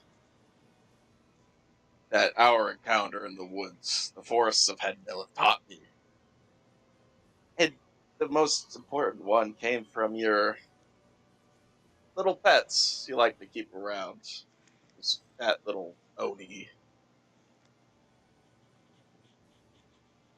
But I also learned how to be deceptive. And this one, my friend, is for you. And so I'm going to take a stance. My sword's going to start glowing. I'm going to take the stance and just stab him. I'm going to charge in there. And as the sword comes in for his body, it's going to just phase away just millimeter by millimeter until it's nothing but the the hilt at his torso. And then a blade is going to come out from the ground behind him and strike him right in the back. Roll it. So for this, he needs to make a notice check of 240 or he is surprised.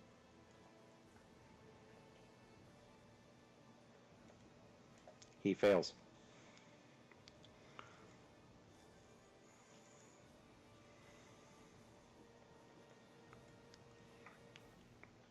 And for the sake of this, I'm going to spend 2 more fatigue points. I don't want him up from.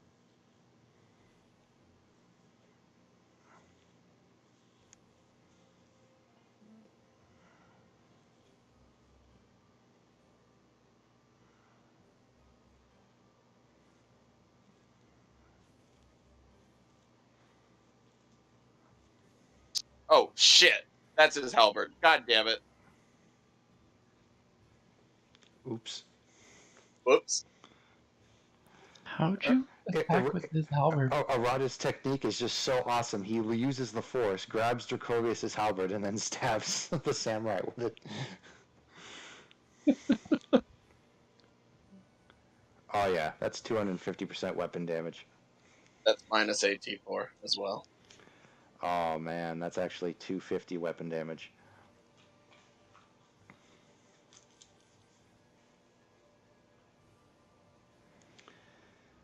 And you pull this fantastic attack off on him.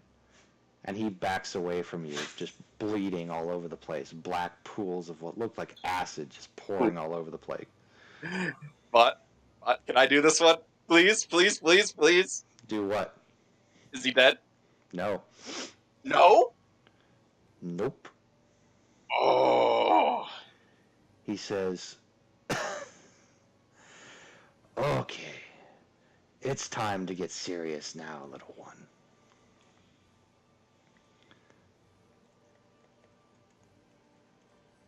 Oh. We weren't being serious before?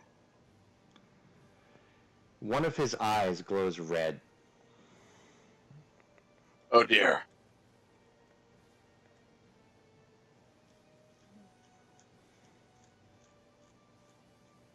That's going to be 507 or 504. Roll a defense. I want you guys to know right now I'm fucking terrified.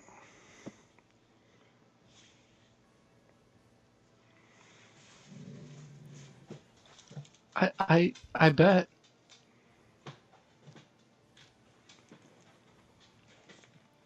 Where's Sylvia in this fight?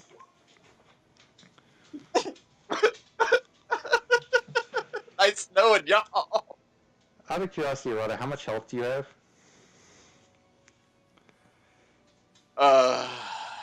Let me double check that. I know I have 122.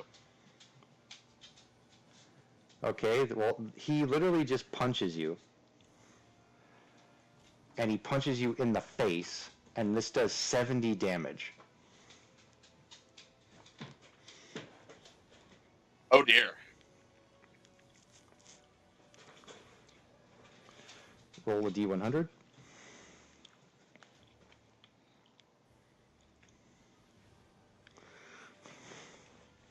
Yeah, that's a fucking crit.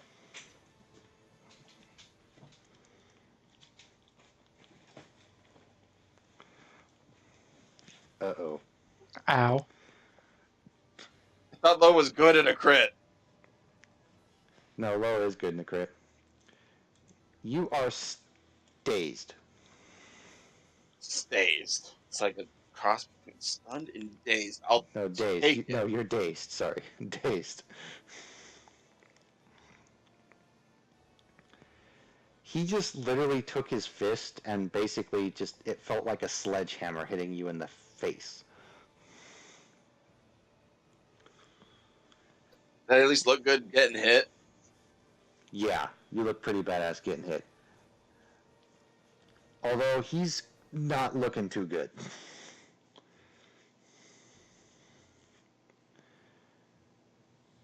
He says, God damn it.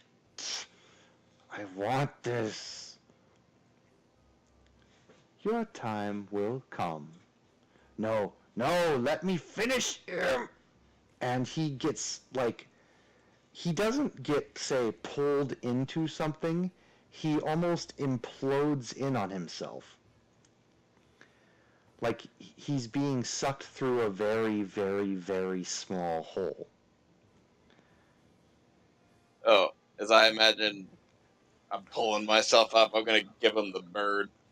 Yeah, as he's getting pulled through this hole, his arms and legs are like think about it. If you tried to pull someone through a small glass window that they clearly were not big enough to fit through, and you're hearing and you're seeing and hearing all of the bones and armor and whatnot crack and bend. Would I be able to get a shot off through that hole Go ahead and shoot before him. it closes? Yeah, go ahead and shoot him. Do I get my surprise modifier? Yes. What is that? Plus 30. You hit him. You managed to definitely shoot him before he gets pulled in, and it just seems to add to the guy's misery. And he gets... So, before we do that, I need to roll a quick acrobatics check to see if I can spit on him before he gets completely sucked. You want to spit on him? Oh yes, he's clearly been pulled back. Gonna spit on him before he gets pulled back to where the demons dwell? Yeah, you can spit on him. I spit my fucking blood on him. You notice that all of his armor and his weapon, and even his flag, have dropped where he was. Interesting. I will be taking that with me. Not to wear, not yet at least. Hey, look, some armor for Jacobius. Yes. Well, he's got to take some wear armor before he can start doing that. I'll be back. I need to take a fucking step outside because what I just fucking went through. You just kicked his fucking ass, is what you did. You may be right, but this is so great because I'm watching this thing called Critical Role right now, and one of the barbarians just had this fucking fist fight with a rematch of all things with this dude he lost to before. I was just imagining this was on the same scale. I'll be right back. I need to take a deep breath outside.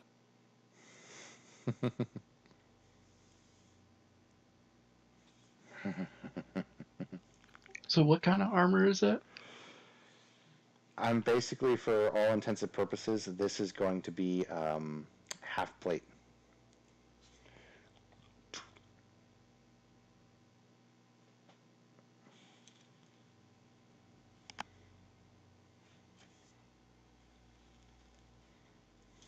So it needs to have an armor requirement of 70.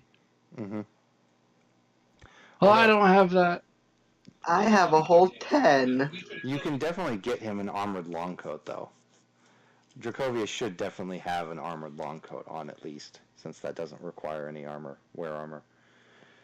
So when you guys can, get that for him and show him how to put that on his sheet. Can I buy it for him? Yes, With you my can, gold? yes, you can buy it for him. Okay. Since Dracovius literally just took 50 damage from a giant club to the ribs, I'm sure he would like some armor.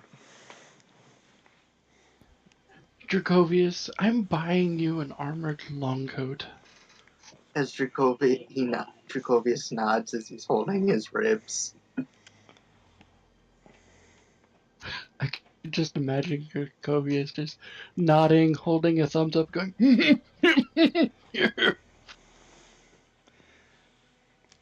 He's nodding, and then he goes to stand up, and he's like, there goes another rib. However, Dracovius should feel rather entertained, because he did just tank down a giant of a man with almost no effort. That was actually amazing on my part. He basically walked in, stabbed him 3 times, and the guy died.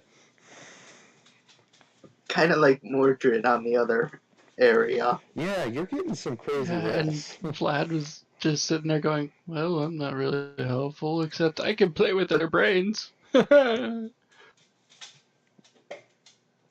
I'm That back. sounds kind of morbid, the way you said that you can just play with their brains. Well, that's what I did, though. The only real contribution I did was played with their brains and make them see shit. Like, Well, you did a little like bit of they were damage. on drugs. You did a little bit of damage to the big guy. Only a little bit, but eh. What I was gonna say, if he was around for a little longer than that, I was like, Get the down. other thing I learned, Go on. excuse me, was that it's all right to ask for help from time to time, and then just beckon everyone else to start unloading on him.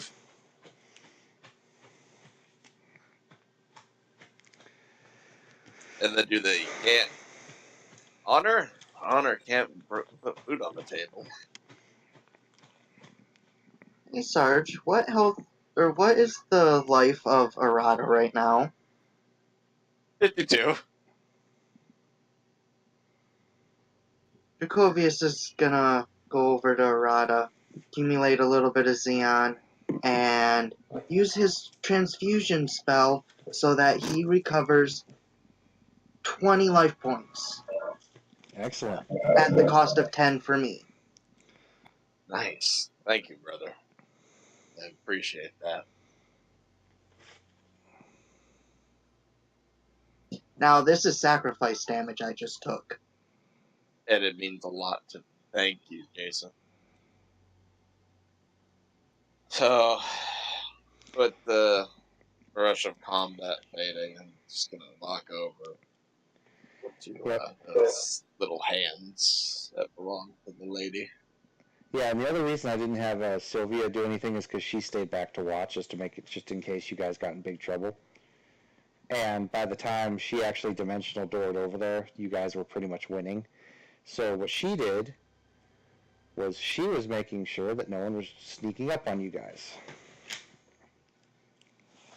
I appreciate that. I was getting tunnel vision like a motherfucker, if you couldn't tell. Hmm.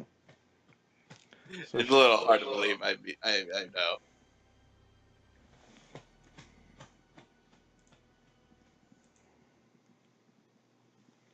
But go on.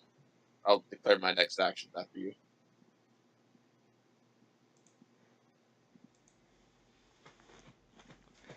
Sylvia comes out and she's like, dang, who was that?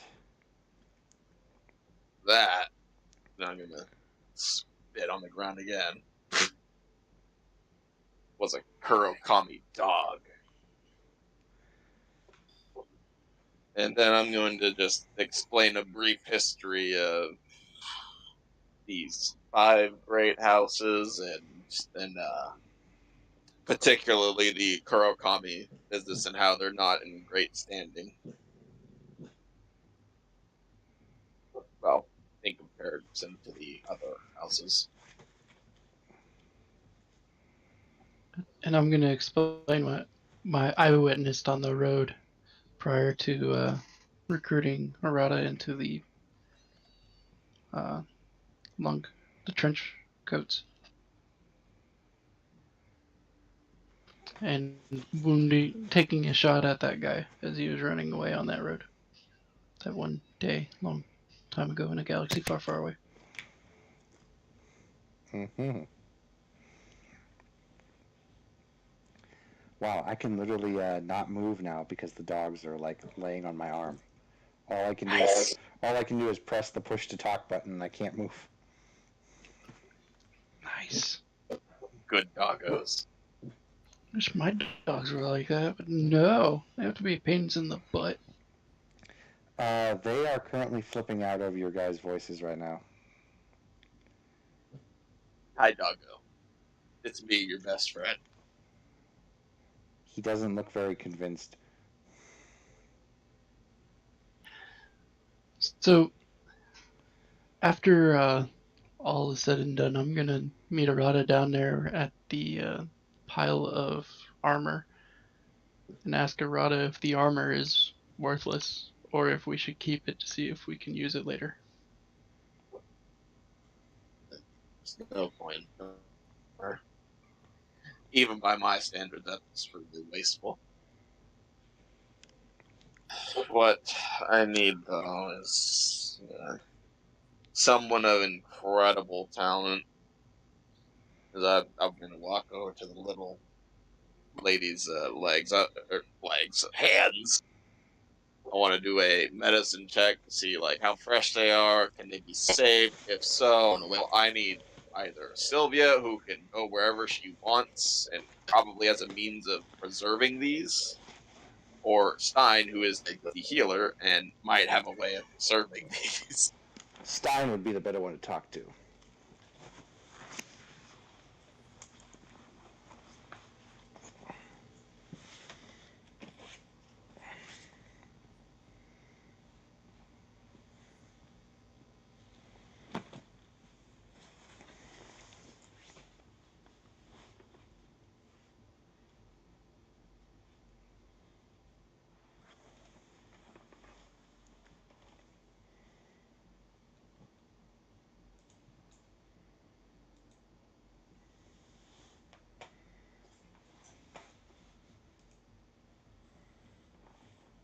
Hello? Technical difficulties.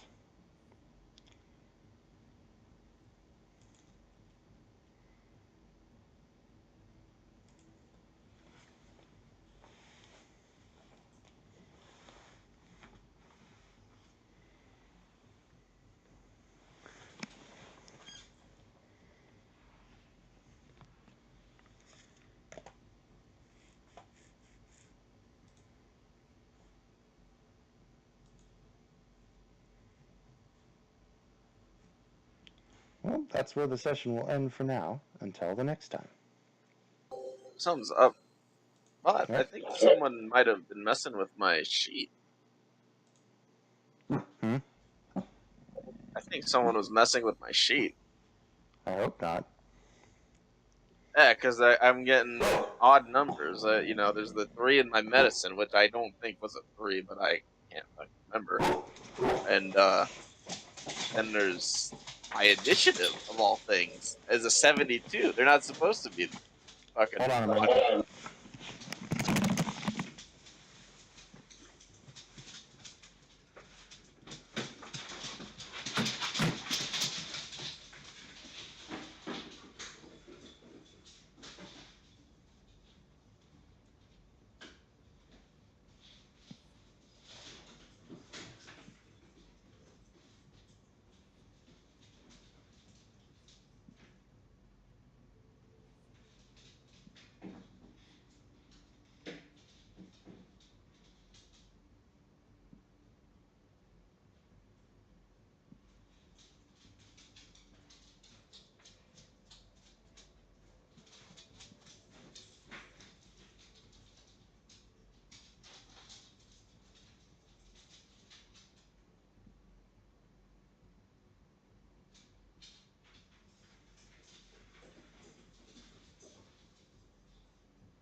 All right. If you see any changes and you want to fix them, that's fine. I don't think anyone's been messing with your sheet, though.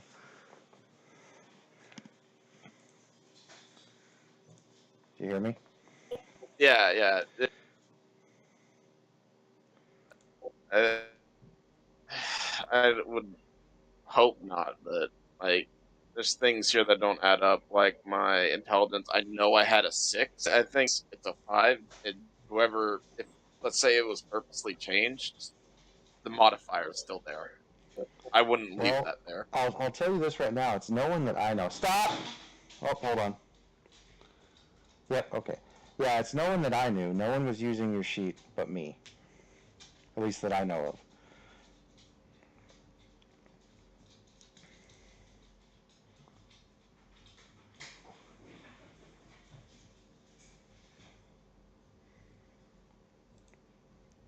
Okay, well. I did get an 84, regardless of if there were someone messing with my sheet or not.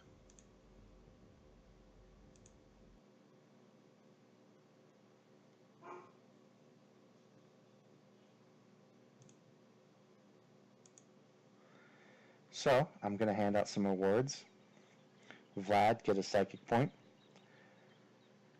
Dracovius, you may choose to get a free access spell or additional 10 martial knowledge. Arata, you may get 10 martial knowledge. Yay!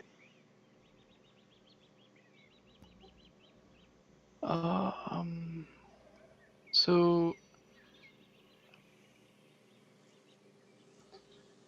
how much bonus do I get off of 1 psychic point? Plus 10. Alright, then I'm gonna increase my psychic illusion to 20 then. And in terms of the loot you guys got, you've got 2 things of banded Oriental half plate, a master-crafted katana. It doesn't give any bonuses, but it's just a really nice katana.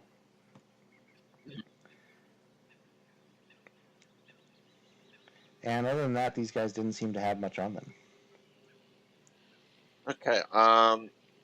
Can Stein or Stein Lady can. Sylvia? Stein can. Okay, I want those fuckers preserved, so I'm gonna need Stein services.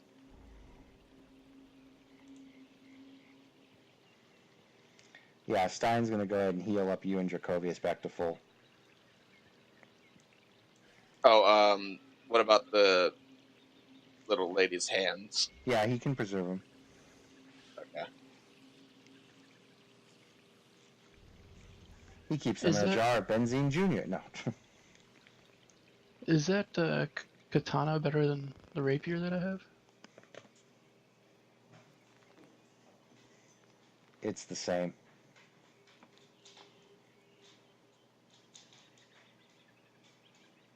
The rapier is quicker but does less damage. The katana does more damage but is slower. And is primary cut rather than thrust, so it just all depends on what your preferences are. Ah, no! So, I can only imagine. Well, first we're gonna be stopping here, right? Yes. Right. Closing notes. I think that army is probably headed to our base. So we might want to consider shadowing them for as long as possible.